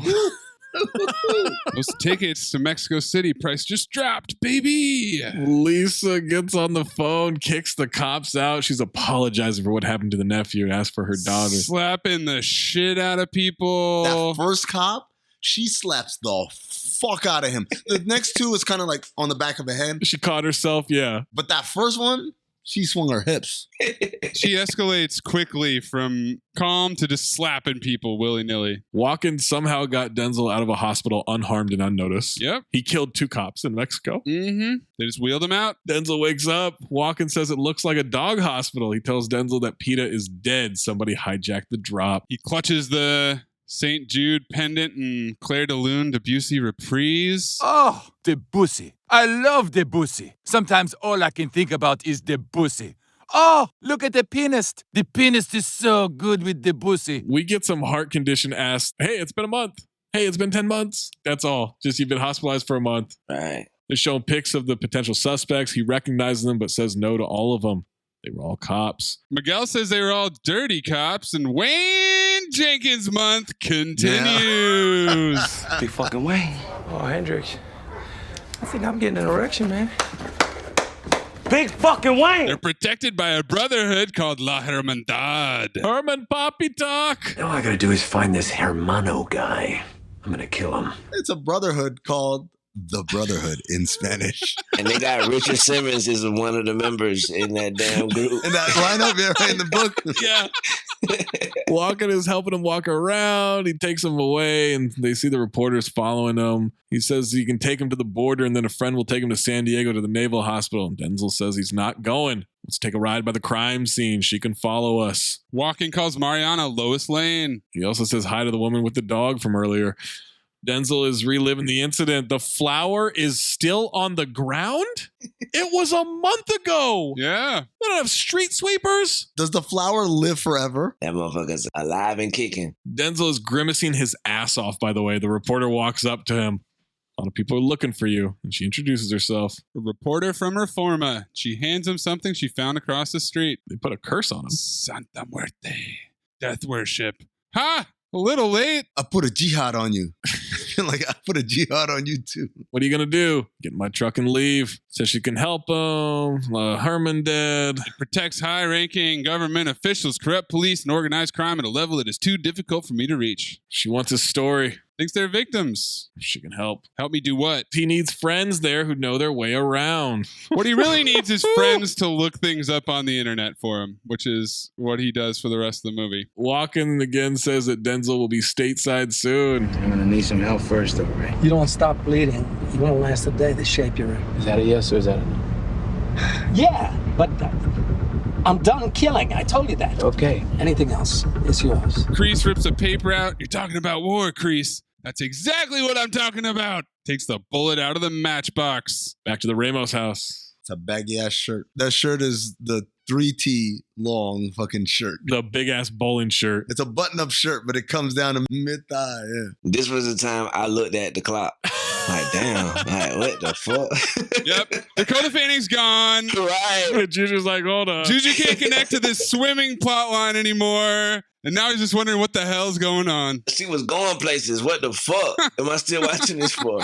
He puts the matchbox with the bullet in his pocket. He packs his bags. He gets let into PETA's room. By Bruno, the gardener. He starts imagining her voice as he snoops around a dead child's room. He breaks into her diary. He sees the page with the license plate partially written down. A bunch of weird notes about how much she loves him. You're my number one bear. Logan Roy.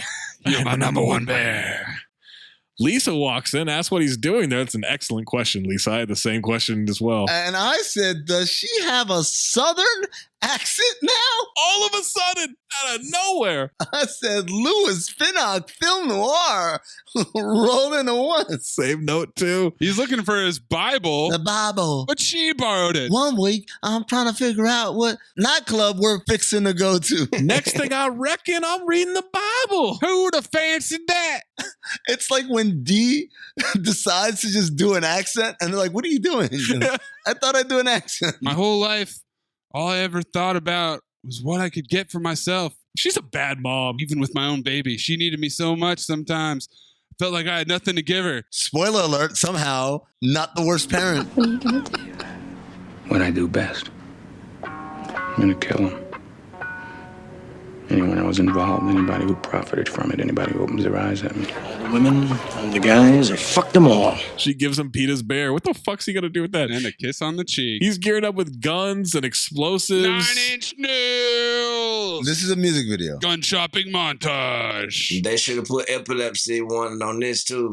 And also, this has another Richard Simmons in there with scraps and with him. I thought it was the same guy. Like, whoa, he's there. He's selling guns. Racist. He buys all that stuff in a fuckload of burners. Cut to the newspaper. Denzel calls, asks for a name and address based on license plate numbers. You would think he would buy a bulletproof vest by now. At one point during the movie. No, because he could just take a bullet. He's not worried about it. Miguel's giving the reporter exposition on what Denzel's been doing the last 16 years with anti-insurgency work. He does the whole, do you know who this guy is trope, but it's in Spanish. She already knew. And he was like, yeah, fuck out of here.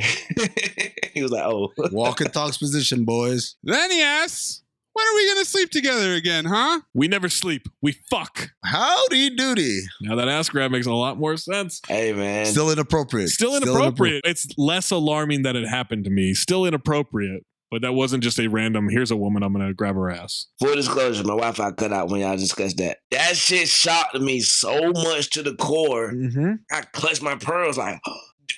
You clutched your pearls. I clutched them. I didn't know you had pearls to clutch. Consider them clutched. If it were me, I wouldn't clutch my pearls. Clutch the pearls like you clutch that ass. He clutched that ass. We're at stop number 1 for Denzel.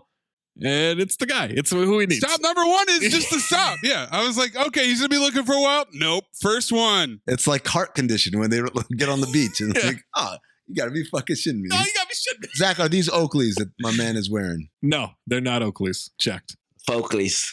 They do sell those, at least in Puerto Vallarta. I remember seeing a whole lot. Oh my God. Now we're getting panoramic drone shots and epilepsy, dizzying flashes. Dizzy and disoriented. Film style is more and more chaotic. Denzel gets in with the guy. More 9 Inch Nails. George Gonzalez, judicial policeman. The other thing they do a lot is replay quotes from early in the movie.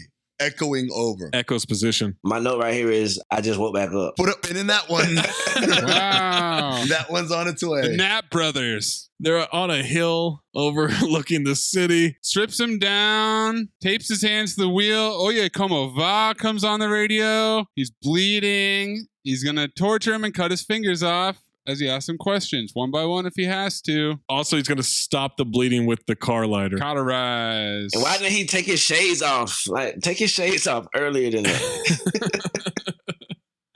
Says, don't mess with me. You know who I am? Member of La Hermandad. Let's zoom past all this shit, man. That's correct. Cuts his finger off. Who ordered it? He doesn't know. Cuts his finger off. Exposition about La Hermandad works. We learned about La Voz. Sotto voce. Jorge Gonzalez, ass off in this scene. Yes. He's phenomenal. You believed his fingers were getting cut off? Yeah. I thought he wasn't quite as good as the bird, but it's right. It's neck and beak. Anytime you can get to a bird level. No, a bird has a neck too. The beak is not the bird's neck. You know that, right? I know, but I'm trying to make a bird joke, you dick. Why don't you both brush up on bird law before we continue this conversation? Denzel tells him, okay, he believes him. Tell me about the Guardians. Professional, do my job. Tell me about the Guardians. Of the Galaxy. There's an hour left in this movie.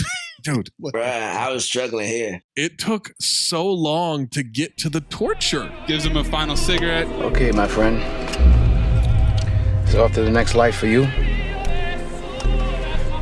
I guarantee you won't be lonely. Then he shoots him in the head. Opera crescendos. The car slowly rolls down the hill. We see the diary. I love you, Creasy Bear. Off a big fucking cliff, by the way, onto a soccer field. That shit fell right by the goalie. And explodes. Shit was offsides. Arrest Denzel. This is when we get the tagline quote. Revenge is a meal best served cold. It's a dish, not a meal. This bothered me. Denzel need to be behind bars at this point. Fuck him. He gets into the pool and is just bleeding everywhere in the water. That bothered me. By the way, it'll happen a lot more in this movie. More swimming. Bruh. Does he do that every time? I thought that was a flash forward or something. No. I didn't know what that was. I'm thinking that's how he died at the end or something. Like, what the fuck? I'm thinking, they said, man, I think we lost JuJu. Let's get some swimming pool action back in. Right. Miguel notices the car from the list. He knows who did it. Denzel's doing recon on the rave, puts on a bandana. That'll fit him in. Right. Turn of the century bitch music. If you don't get your Booker T looking ass the fuck out of here. Throbbing techno. It's the warehouse party from Righteous Gemstones. Denzel flashes money at the bouncer. holds him at gunpoint. They walk up to the catwalk, bust into the security office, ties them up, starts questioning them. One of the guys is from New Jersey, banter. That's Richard Simmons. Richard Simmons is from New Jersey. That was Asher Brunson. He was like, yo, son, I don't know where your fucking daughter is. Mexi Bank ATM card. Who's the boss? He said it. I wrote Denzel tries to invoke Tony Danza by saying who's the boss 3 times into a mirror. Yep. They never see his face. No. Shoots him in the foot. Well, we're fast forwarding right through this shit. Fuentes is lieutenant for anti-kidnapping. He's dirty. What did he do with the girl? Back to the rave music for a hot second. Then they throw Peta in the trunk and drive away. To recognize the voice of the boss's brother, Lavos. He saves a girl. It wasn't Peta, but it was another little girl who got kidnapped. And then he goes to the rave. He shoots his shotgun in the air. Everybody just cheers. They fucking love it. Exactly. No one cares. This party is popping. They are high as balls. Fuck yeah, we shooting tonight. This dude's got a shotgun. Shoot that motherfucker again, bitch, bro. Fuck yeah. Then he just fucking lights the place on fire. It just goes up in flames. Exactly. And the crowd went crazy like the Sentinels just got down. I'm not kissing ass here. This is how I really feel. I wrote, place goes up in flames like JuJu Gotti just hit the mic. Oh, shit. Yeah. It's a real fucking thing right in there. Buzz. Zach kissing the ass of the guest for no reason. Nah, man, I've seen him perform. I've seen the music videos. I got him on Spotify. You feel me? You can eat my dick, Maze. Grill that bitch up medium rare. New tape coming soon. I'm putting this shit on there right there. Yep, You heard put it it right first there. here. Featuring Zach Harper. Mm-hmm. I'm dissing your ass, Maze. All right, Denzel calls the reporter, tells her about the kidnapped girl. He asks if she has banking connections, because that's what she's good for. Then he also asks about Fuentes. They caught him with $50,000, dead body in his trunk, never charged him. Arresting officer was dead. Couldn't testify. He's Hermandad. Travels by motorcade. He's better protected than the president of Mexico. He's gonna need it. I'm asleep for all of this, by the way. What? She asks how to find him. I'll find you. Oh, man. JuJu, my number one dream in life is for someone to say, how will I be able to get in touch with you? And I say, you won't. I'll find you. Just one of those, man. I fuck with it. And then he slides in their DMs later that night. Hey, you mentioned met you at the Laugh Factory tonight. Met you at the Chuckle Hut last Tuesday night. It was open mic. We both laughed at that Brad Williams joke. Yeah. Unless we both thought it was offensive, and then we bonded over that. I don't remember. Right? Back to swimming and bleeding in the water. Why? Exactly, bro. Again. More swimming. Every time he kills someone, he goes and cleanses himself in the waters of Lake Minnetonka with an open wound. And he bleeding out. Just to keep that coveted JuJu Gotti demographic stay Right. engaged. We can't lose the JuJu vote. Every time that shit, Kendrick Lamar come on, swimming pool, then you diving. I'm like, okay, I'm back. Walk-ins with Miguel. This is my jurisdiction. I want this man as much as Greasy does. He'll deliver more justice in a weekend than 10 years of your courts and tribunals. Just stay out of his way. I plan to. This is classic walk-in, hitting the wrong emphasis. Oh, he's great, man. Blowing through punctuation. Yeah. He reads lines like no one else. And then guess what he doing the whole time he talking? He licking them goddamn fingers. He's licking them. Like, I don't even got shit on these motherfuckers. I just do it. A man can be an artist. And anything, food, whatever. It depends on how good he is at it. Creasy's art is dead. He's about to paint his masterpiece. I wrote, find a dumpster, paint it golden, because that's it right there, man. That line. The watch. He says that, and Miguel smokes the fuck out of that cigarello in his mouth. Like, he's just, oh my God. Oh, man. I think we just found the trailer, boys. Cut to Mariana and Miguel have just fucked. Yes. The refractory period on my man is 9.9 out of 10. The only reason I'm not giving him full 10 is because he's fully clothed somehow. Yeah. Clearly just got done fucking. She's getting dressed. He's fully clothed. But he's not done. Because she gives him the card, says that she needs the account linked to it. He says on one condition. Bruh. You wanted to go again, man. That never comes back. Oh, it came again. Trust me. It came again. He said under one condition. I would like a piece of some of that ice. Insatiable. And she didn't even say shit. She was just like, fuck. Denzel's walking the streets in a suit. He has his artillery bag. He barges into an apartment, and he has a bazooka in this apartment. What is that? What is that, a bazooka? And them grandma and granddad just watching his ass just load that motherfucker up. And that's when Denzel comes with a line that's pretty strong that almost rivals artist's death, and he's about to paint his masterpiece. Old man says the church says to forgive. Forgiveness is between them and God. It's my job to arrange the meeting. That's a fucking line, folks. I'm sorry. So you're Death's secretary? He does something. He's the admin. My next note. 45 minutes left in this movie. Yep. 45! Bro, I ain't gonna lie to you. Who chose this movie again? This is for the record. Technically you. You're the guest. Technically me? Nigga, you're the guest pick. Oh, hell nah. No. I don't remember JuJu picking it. I kind of think we picked him. Absolutely not. I would never pick this movie. Everybody listening to this, I am sorry. Just put it on my tab, JuJu. It's fine. You would have picked the first 50 minutes with the swim meet. Bruh, what? Just give me the Dakota Fanning life story. Whoever picked this movie, not me, this shit was a bad idea, bruh. Y'all got me on here too. Like, damn, bruh. Y'all gave her Predator too. Y'all got me on this motherfucker watching Man on Fire. Hold on, that movie sucks. Get the fuck out of here. I hate you, Mace. Roy phoned Predator 2 as soon as we started the movie. Yeah, he did. But Roy is peeking the whole episode too. Goddamn, I hope my mic hot. No, you're good. Okay, cool. I mean, it's hot because there's bursts Yeah, of flames flames because coming you out got of it. your mouth. But other than that, it's fine. Okay. Don't fucking go in a race of who can suck his dick harder, okay? Oh, we doing a dick sucking race? Because I've been training for this.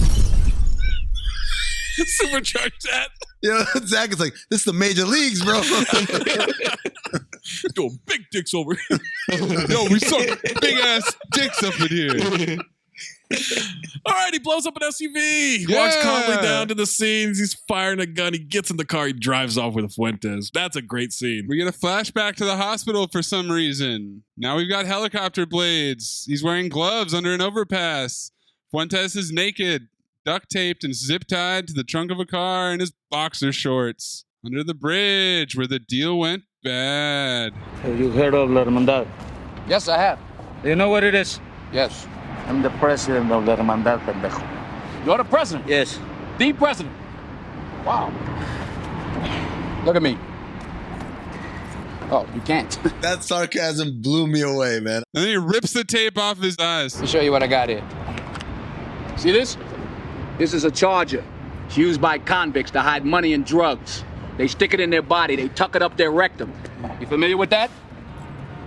This, look at me. Pencil detonator. Timer. Used as a receiver, transmitter. C4. Highly explosive. You put them all together, you got a bomb.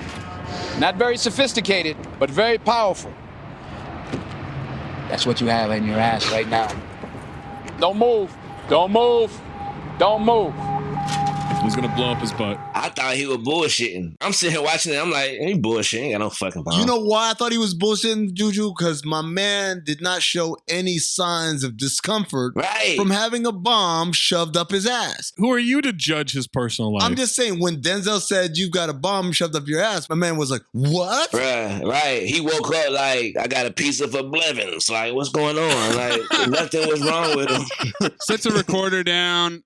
Asked him to explain. 5-minute countdown. They say bingo over and over. I said, clip it, Maze. One of the nephews of the head Bingo. Yeah. To steal the drop, to kill the kidnappers? Yeah, you've done this many times. We made out as best we could. And then Denzel puts a suit jacket on. Fuentes has a gift for him. Tells him there wasn't $10 million in the bags. It was mostly paper. Mm-hmm. And they find out that it was Ramos's lawyer, Jordan Kalfas. What?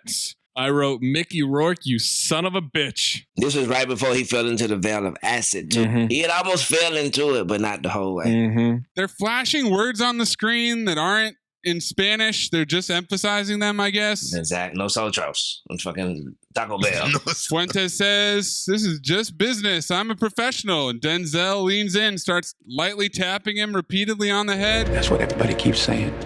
I'm just a professional. Everybody keeps saying that to me. I'm just a professional. I'm just a professional. I'm getting sick and tired of hearing that. You understand? Denzel's going to leave. He's going to go under 40 seconds. Wish he had more time.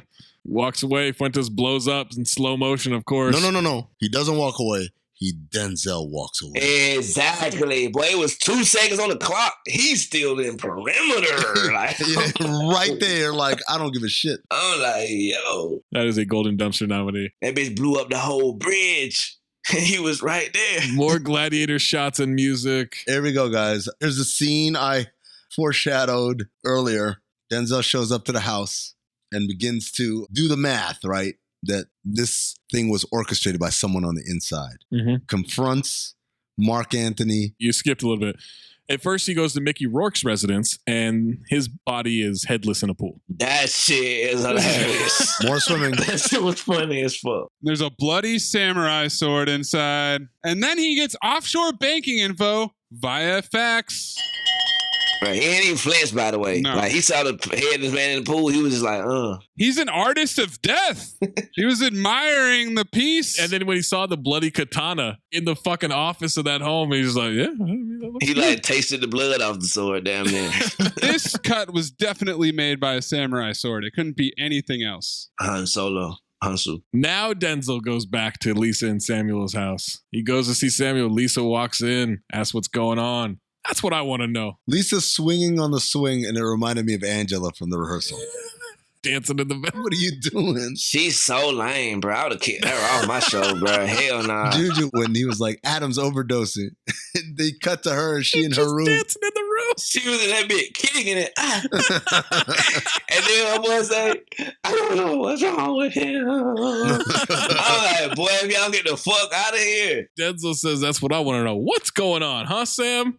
I'm going to ask your wife a couple of questions, okay? You move, you make one sound. I'll snatch the life right out of you. You understand? Great line. She's extremely ass on because she only has 2 speeds in this scene. Oh, she's so bad, man. Regular and turbo. Mm-hmm. It's all caps in my notes for her. This was Nick Cage and John Travolta in Face Off. This was Heat, Pacino and De Niro at the cafe, but like an ass-on version of it. She's ass on, he's ass on. How does this storyline make sense? There is none. I'm trying to get out of debt, so I'm going to use my child? So the lawyer was talking about the insurance claims for kidnapped children. So essentially it's free money, right? Right. You give the $10 million and it can disappear. You using your child? Well, he's an idiot. Obviously, he's a fucking idiot, and the actor's an idiot. But yes, there's a lot of yelling. At one point, she yells, I don't give a fuck about your fucking poppy talk. I checked out. Not enough swimming for JuJu. Bruh, I'm going to use the rest of this episode to just express my displeasure for y'all picking me to watch this movie. So go ahead, carry on. JuJu, doesn't it feel a little racist that we brought you in just for Denzel month? Exactly. And then y'all got the nerve to talk about I chose this damn movie. Ain't that a motherfucker bitch? Maze, man. I'm telling you. Maze Q rating with JuJu is in the fucking dirt. Oh my God. Bruh, I got Maze saved in my phone and it's Maze, middle finger, cat. Yep, that's me. I got you saved Zach as Bat Barper. I know you live in LA, so you be goddamn. Mark Anthony says, I didn't inherit a kingdom. That's the truth. I inherited his debt and his mess, and I inherited his lawyer, Jordan. Oh my God. And then she starts yelling and smacking him. Say it! Say it! Say it! Say it! Say it! Be a fucking man! Tell me, baby girl, because my ass is on. Denzel asks, what happened to the other 5? He says, you got a wife, Creasy? No, I don't have a wife. Then you'll never know how hard it is to tell your wife the truth. And she comes yelling her ass on. No, you have a wife. You tell me what happened. Oh my, she's so ass on. Let's fast forward through this. Okay, ass on, ass on. He admits to killing Mickey Rourke. Do you think they shot that scene and just didn't want to include Mark Anthony trying to wield a samurai sword? They're at 2:26, man. I can't imagine what the director's cut is. Oh, 5 hours. Exactly. He gives him the bullet that will always tell the truth. And maybe it'll work for you, Samuel. When they're yelling at each other, at one point, I wonder if Denzel fell asleep from bleeding out on the couch. He done been shot 20 times and still just living, thriving. He walks out. We hear the gunshot. He did. Lisa finds Mark dead. We have the address for the bank account. Nobody sounds like the voice. Someone infiltrated the house for the AFI. Pretending to give cholera shots. How are there 30 more minutes in this movie? We found out who did it. They're going to put a pic of the voice in the paper. She gets accosted and threatened. They shoot her driver. Don't put it in there if you value your life. They publish the photos anyway. Creasy's floating in the pool once again. More swimming, bloody. Bruh. What is this bootleg FUBU jacket Denzel has on as he goes up to the house? Same note too, bro. It's a Legacy Rutgers 24 satin jacket. That shit looked like it was from Marshall's. That thing was ugly as fuck. This is supposed to be low profile, I guess. Get the fuck out of here. That bitch is from Muhammad. The church bells cause temporary screen blackouts. He rushes the residence when a kid goes in. He's got the brother and the baby mama. His Spanish is really good. It's a Louis Pinnock nominee. Saca, ahora, siéntate. When he says siéntate, I said, it sounded like McKay telling Cody, you will not decline. Wow. Where McKay is playing this cult member named David, and he's telling Cody, you need to come. And Cody's like, I don't think I won't. He said, well, I was talking to Charles Bricker, and he tells me he painted a picture of someone who's very despondent or whatever.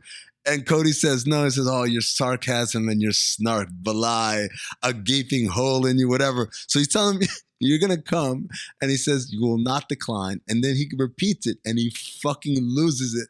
He says that shit loud as fuck. You will not decline. And I'm over there fucking tearing up, but trying to keep it together because Cody believes this shit is all real. Right. Amazingly, 30 seconds after that, McKay breaks. Damn. I thought he'd be the last one because we're all here. Like, I can't even look at Jessica. Jessica's literally, she's just got her head in the desk like this. Can't even look at her. But McKay was the one that fucking broke, man. He just starts laughing. He's like, I can't do it anymore. Meanwhile, back to this trash-ass movie.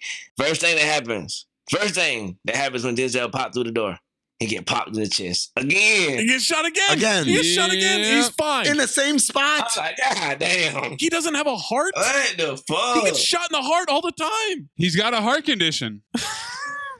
You said it. Give it to Bob Hoskins. When he's gonna go interrogate them, he does this cool, like, toss the shotgun up in the air and grab that shit real quick, snatch it, he puts on top of the fridge. Like, that was fucking great, man. That's a Golden Dumpster nominee. Daniel Sanchez is Lavos. His brother's Aurelio. ¿Cómo lo encuentras? They page him / beep him. They got to go to the roof for a signal. Voice calls, wants to negotiate. The most important thing in life is family. Don't you agree? He hands the brother the phone and then blows his fingers off with his shotgun, which was fucking cold, man. That is cold. Hey, he shot that motherfucking fingers to the multiverse. Them bitches was out of here, Johnny.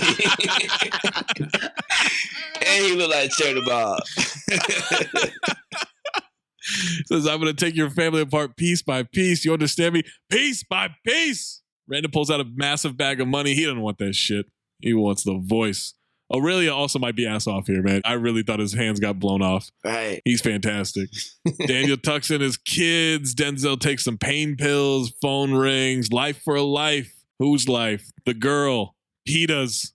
Peta's dead. I'm a businessman. A girl dead is worth nothing to me. Film noir. She's alive. I guess this is a film noir, but I never thought she was dead. Yeah. He wants proof of life. Future cinephobe. That's a file. Also future callback. Asks for the name of her bear. She calls it Creasy Bear. And then Lavos reminds us that it's double elimination. He will give her life for your life and the life of his brother. Oh my God. Denzel agrees. But he keeps saying your life, and I don't think Denzel agrees because Denzel says, okay, Yeah. I'll give you your brother, you give me the girl. And he's like, and the guy keeps like, no, I want your life too. And Denzel's like, got it, your brother. I'm like, what are we doing here? I don't want your life. Tells Lisa to meet him in 2 hours. Sorry about your dead husband. They meet, 2 cars drive up. He's going to the bridge to get PETA, says shoot the brother if anything bad happens. Don't let Aurelia loose until she's with you. Creasy is struggling to walk up that motherfucker. He walks slowly to the bridge. He stops halfway. They open the car door. PETA gets out, runs, and yells his name so annoyingly. Yep. They hug. He's probably got his blood all over her at this point. She's fine, by the way. My boy got shot in the chest 3 hours ago. What the fuck? She asks where he's going. I'm going home too, on the Blue Bayou. Linda Ronstadt, bitches. He has her notebook, got that last number. Dakota is ass off here. She runs to her mom. Lisa lets Aurelia go. PETA runs to her. Wailing vocalizations, as there have been for the second half of this movie. He walks towards them. They frisk him. He watches Lisa and PETA go. He is going to need some therapy after this, by the way. They drive off with Denzel. He's holding his St. Jude. He dies in the car. We get dates on him. January 4th, 1956 to December 16th, 2003. He was 47 years young. And then that stays as everything else fades. And there's a black and white shot of Miguel killing Lavos, which also happened on December 16th. Yep. A special thanks to Mexico City, a very special place. Roll credits. The name of shit is he died in that jersey, bro. Pee Wee Kirkland ain't even got that one, bro. Fuck out of here. What do we got for trivia? Let's find out just how special Mexico City is. 20th Century Fox wanted the film to be set in Italy. An early script was set in Napoli, but Tony Scott argued if they were setting it in Italy, the film would have to be a period piece since the 2000s kidnappings were a rare occurrence in Italy. Mexico City became the setting mainly because it had an extraordinarily high kidnapping rate. Mexico police told Tony Scott that his crew was targeted for kidnapping. Several crew members were robbed at gunpoint, and much of the cast had hired bodyguards. It's a very special place. Side note, if the deal was I trade your life for Dakota Fanning life and you die in the car on the way here, deal the fuck off. I'm kidnapping again. Movie back on. Yeah. I did think about that. Like, if he's dead, why wouldn't I just go back and go get him again? I guess because insurance won't pay twice? What? At that point, you're out for blood, right? Exactly. A life for a finger. I can't believe y'all chose me for this movie, man. Writer Brian Helgeland first saw the original Man on Fire, which was from 1987, starring Scott Glenn, when he walked into video archives in 1989 and Quentin Tarantino recommended it to him. Ah. Son of a bitch.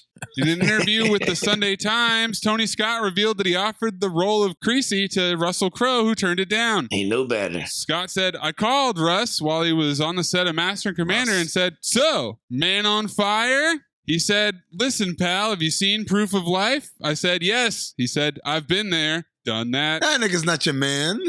Just be like Russ. Tom Cruise, Robert De Niro, Will Smith, and Bruce Willis were also offered the role of Creasy. And Marlon Brando was the original choice for Rayburn, whose character name is a reference to the fan. Out of the way, Bobby! Rayburn! Marlon Brando's fat ass wasn't going to do anything in 2004? What? He's going to be Christopher Walken. With the cheeks? No way. No way. There's no way. Hey. Denzel Washington complained of feeling bored with acting before taking on the role of Creasy. Then he ran into Tony Scott in a doctor's waiting room, having not seen each other in person since they worked together on Crimson Tide in 1995. That's why you don't go to the doctor. Tony Scott had happened to see Dakota Fanning in I Am Sam the night before, so they had a lot to talk about. Dakota Fanning was missing her front teeth during filming. The filmmakers debated whether they should add fake teeth on her and even made them for her. In the end, they decided not to use them. Why we getting news on Dakota Fanning teeth? Like, she's 7. Who gives a damn if she got teeth or not? At one point, I thought, damn, she's got some big ass gums. Then I thought, she's a child. What am I doing? Some kids have no teeth for a while. It's like the Stranger Things kid. Oh, I hate that kid. That motherfucker all gums. Most of the scenes between Denzel Washington and Christopher Walken were completely improvised. Oh, to the part where he like kisses her. Is it okay if I give her a kiss? And say, oh, what are you doing? Yeah, right. He wanted some sugar. It's improv, baby. That's good acting. That's good great acting, man. Yeah. You know what that is? That's yes and. Uh-huh. It's not a No but.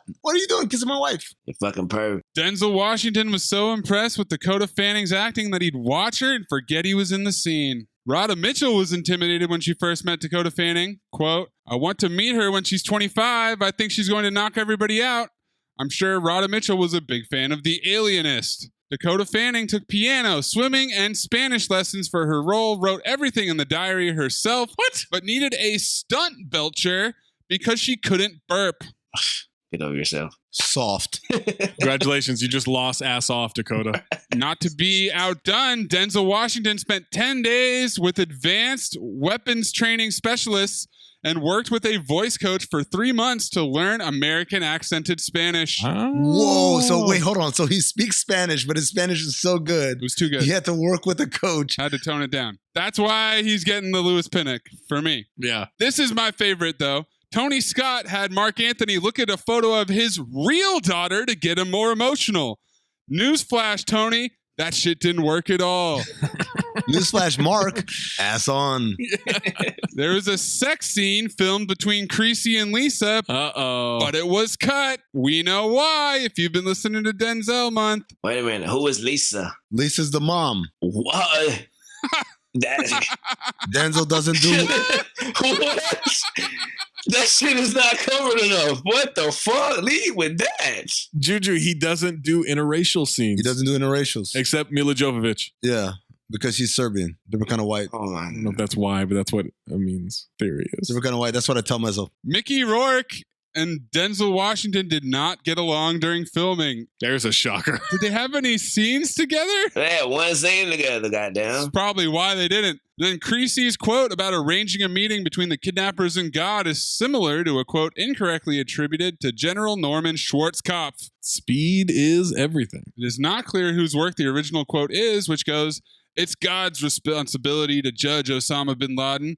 It is our responsibility to arrange the meeting." You sounded like young Frank Dukes. Responsibility. God's responsibility. Oh, we've got a Tony medley, boys. Buckle up. We are told that Creasy, Denzel Washington, is a suicidal, alcoholic, washed-out CIA agent/assassin. So we have to buy into the idea that the CIA employs assassins, a dubious premise at best. Nigga, what? He's recruited by Rayburn, Christopher Walken, to be a bodyguard for 9-year-old Peta, Dakota Fanning, the daughter of Lisa, Rhoda Mitchell, and Samuel, Mark Anthony, in Mexico City, where kidnappings abound. But in the first extremely slow 45 minutes, we're never told why Creasy's so depressed or why he's an alcoholic, and it's never established why we should even like him. After the seemingly unending first 45 minutes, Peta is kidnapped, and the rest of the film is Creasy trying to get even. If the first 45 minutes is this film's yin, then the last 95 minutes is its yang, non-stop violence. If the first 45 minutes fails to create any reason for us to care about Creasy, the last 95 minutes fails to establish any proper moral principle grounded in any kind of philosophy other than the end justifies the means, because Creasy goes off half-cocked and graphically tortures, mutilates, and executes everyone he can find he thinks was remotely responsible for Peta's inevitable kidnapping. That is a fucking run-on sentence, by the way. Worse, Creasy does it in cold blood and shows absolutely no emotional response to his victim's suffering. One of the prime requirements for a thriller is for the protagonist to be in an almost constant danger. British writer Eric Ambler established this when he started writing his intrigue novels in the 30s, and it has been continued and respected by virtually every book and movie in the genre since.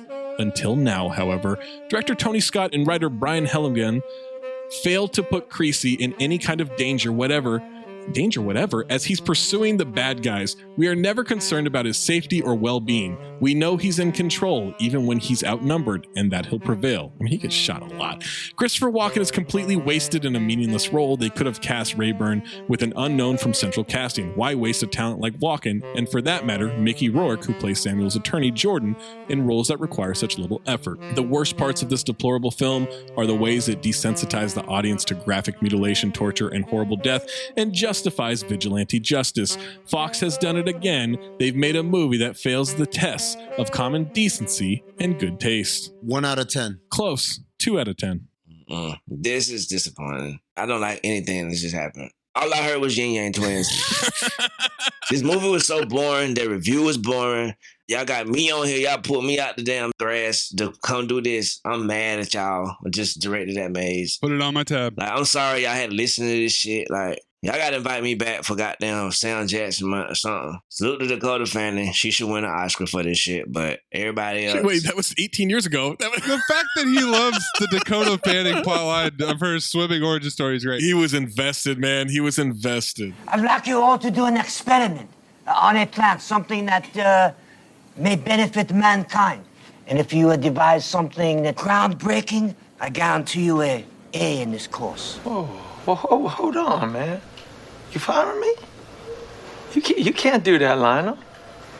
Look, man, if you don't want me to have a foreman job, I understand, but I need my fucking job, man. Louis Pinnock Award. Maze, you seem to be really bought into Denzel. He did the work, man. He did the work. His Americanized Spanish still blows my mind. That's Carl Weathers level commitment to the craft. But guys, I'm going to give it to Lisa, who developed a Southern accent out of nowhere midway through this movie. Out of nowhere, man. It is something. Was it the roughest, toughest coarsest accent in our accent inventory? Well, howdy, partner. Looks like a grasshopper found itself laid of grass. Too much. Southern, not prospector. That Southern accent comes out of fucking nowhere, and it is very confusing. For all I know, they were going home to Detroit. That was what I told myself, the reason she's going to Detroit. So when that Southern accent comes out, that's my Lewis Pinnock Award as well. That's a wild accent. Bro, Lewis Pinnock Award goes to the henchman. I don't know if y'all caught it. He on a leather Kango and a leather jacket right before Cheddar Ball came from around the corner. Yeah, he got shot in the leg. He got shot the in the driver? Leg. Right, the driver. He was kicking it. Let's show them who the horsemen are, guys. Yeah, we got soul.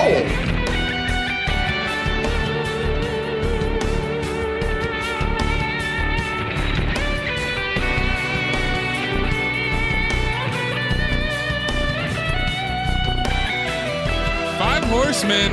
I got one nominee for this. I said epilepsy? Is that a horseman? Exactly. Whatever the hell you want to call what Tony Scott was doing is a horseman.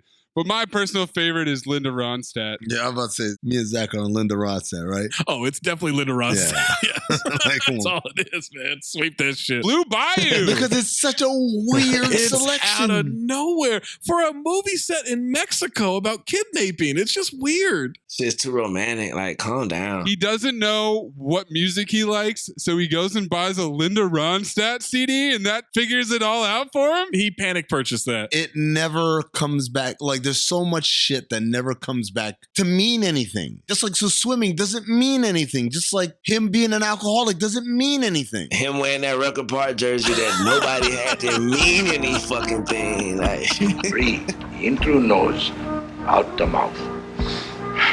Ass on, ass off.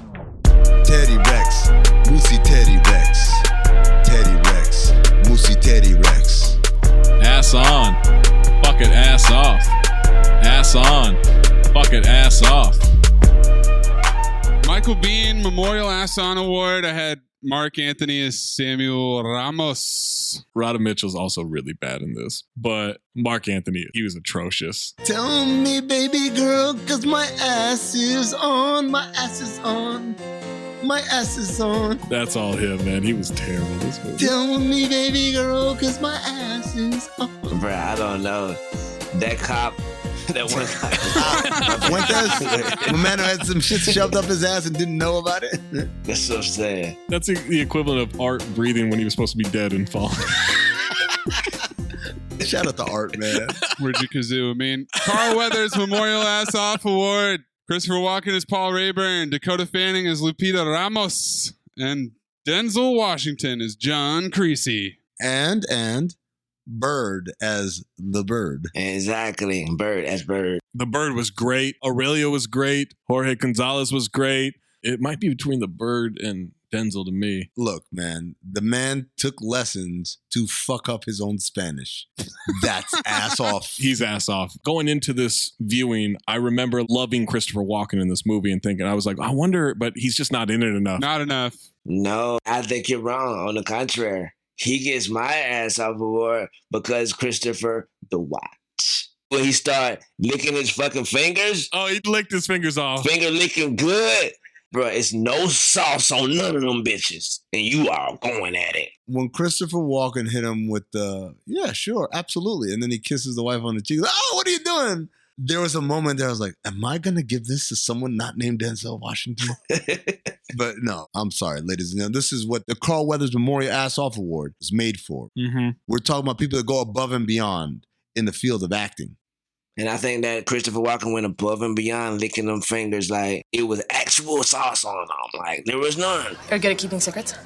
Absolutely. Because I've got a present for you. Secret present outside by the dumpster. Is it a baseball mitt? To fit you like a baseball mitt, like a glove. I hope. Golden Dumpster nominees, just a stunningly low number for me on this one. Me I've too. got Denzel raising and firing a shotgun in the air to rave to roaring applause. And I've got my winner, Creasy's art is death. He's about to paint his masterpiece. My award goes to the cop inexplicably and blowing my mindably grabbing that ass reporter. The girl, yeah. Exactly. That shit blew my chest open. So that gets my Golden Dumpster. He grabbed the fuck out of that ass. Sorry.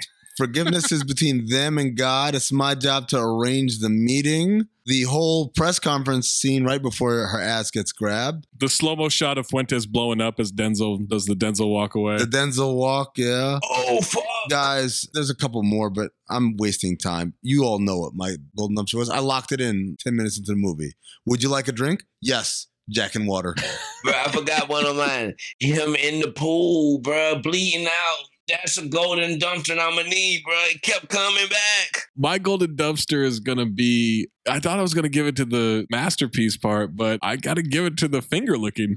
It is distracting. Just a lot of finger licking. Like Juju said, there's no sauce anywhere. Honorable mention to the cheeks that happened very soon in this movie and then never happened again. Never. Not even a piece of cheek for the rest of the movie. They got me. That's how they get you. Yeah, because that was in a pool too, so you were invested in the swimming. As soon as I thought I was done with it. They pull Juju back in. Right. They pulled me in early. Well, Juju, Mayes says that you picked it, motherfucker. So what is it?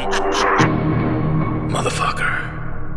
I like that. Phobe or file? I did not pick this movie. It was beautifully done, beautifully shot. You know what I mean? Salute to the beautiful city of chaotic, wherever they shot this motherfucker. But this is a phobe. Phobe 10 times over. I would never watch this movie again in my entire life. If I watch this movie again, may I die on the spot. Wow. Strong phobe, man. If I walk in the person's house and his own, drop dead. Mayes, you picked Juju to pick this motherfucker. Phobe or file? Guess I did. That's one way to interpret it. I did ask JuJu Gotti. Whoa! Hold on. That's not even saying, hey, what do you want to do? That's not me picking What the do you want to movie. do? You just admitted it. We rest. My defense rests. I would never tell JuJu Gotti what movie to pick. What do you mean? Yeah, I remember grinding my feet into his couch. Because I told him, I said, hey, let's do baller blocking. Let's do Juvenile and Lil Wayne baller blocking. He was like, this movie doesn't qualify. That is true. I have a thumb in my ass. JuJu did throw out baller blocking, which did not qualify. So, ladies and gentlemen, you got this. I only gave JuJu Gotti the second highest combination Rotten Tomatoes score movie we've ever done. A movie that is supposedly as good as we could possibly do. And all I heard was cats meowing. All that shit can kiss my ass. This shit was a terrible choice to have me on, man. I got sauce. Got me on this weak-ass movie, man. Mm-hmm. Come on, man. Okay, Man on Fire. Tony Scott. Did anybody give him notes on what he turned in here? They essentially tried to make this movie like City of God. City of God is a beautiful movie. It's way better than this movie. It uses the style immaculately. This felt like hokey cokey. That was the best term I've heard to describe it. Cocaine. Dakota Fanning is really good. Denzel Washington, 4 consecutive ass-offs. Obviously, there's a reason that he gets his own month and that so few movies qualify because he's a powerhouse. I'm torn because... Torn? The fuck? If I'm not watching this movie for Cinephobe, I would probably enjoy it more. 2.5 hours. It's obvious that this is just going to be a phobe. Amin? Epileptic shock. Boring. 50 minutes go by before any fucking thing happens other than a dog fighting another dog. Swimming lessons. JuJu loved that part. So many things that don't factor in with any meaning. The swimming, the alcoholism, the dog. All of this shit was bullshit. Top to bottom.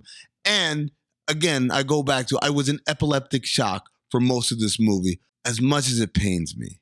Because I love Denzel, and he did a great job. And Christopher Walken was marvelous. And Dakota Fanning, truly one of the great acting jobs for anybody of any age. But this is a phobe. Fuck this movie, and fuck its 2 hour and 26 minutes. I was dying. I died watching this movie. Bruh, I woke up and said, fuck, this shit has got an hour left. Zach. This is a toughie, guys. I thought it was going to be an easy file. I didn't remember that this movie was this long. I didn't remember that this movie takes so long to get going. I didn't remember that this movie has so little action in it. I just remember the cool torture scene. I just remembered all this other stuff, but it's got some performances. It has some real high-level performances that are out of this world. And yet, my love of cinema cannot allow me to let this go unchecked. My love of cinema cannot allow this movie to just be a cocaine-filled cat with a camcorder running all over the sky. It is horribly made, horribly shot. It wanted to be City of God and Gladiator so badly. It is not. I am sorry to Dakota Fanning, to Denzel Washington, to Christopher Walken. This is a phobe. Sweep it. This is not where I expected us to be, but there you go. That's why you have to watch the movies, folks. Me neither. And all the listeners are going to complain. What? I thought you guys loved this. Go fucking watch it. That's why they play the games on Sunday, bro. Exactly. All 2 hours and 26 minutes of it. However, whenever Denzel hugged her on the bridge, I wasn't fucking crying. You pussies were. I'm going back someday. Come what may to Blue Bayou, where the folks are fine and the world is mine on Blue Bayou, where those fishing boats with their sails afloat. If I could only see that familiar sunrise through sleepy eyes, how happy I'd be.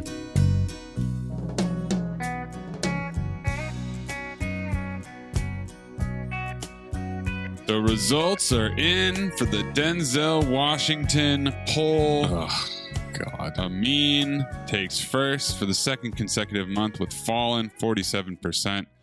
I got the Nothing Burger of the middle for Virtuosity with 27.6%. And Zach Harper's Got a Heart Condition, 25.3%. And that means that Amin is one win away from a wild card, so he cannot win next month. Not going to happen. And Zach Harper gets to pick the theme and the next movie. What are we doing, Zach? Okay.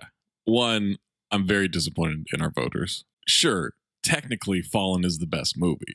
Heart Condition was the one to go with, though. But I want to do something here that's a little out of my comfort zone. I think a lot of people who have listened to the pods in the past, whether it's this one or anything else we've done, they know that I'm not really into this genre. I will consume it, but it doesn't really do a whole lot for me.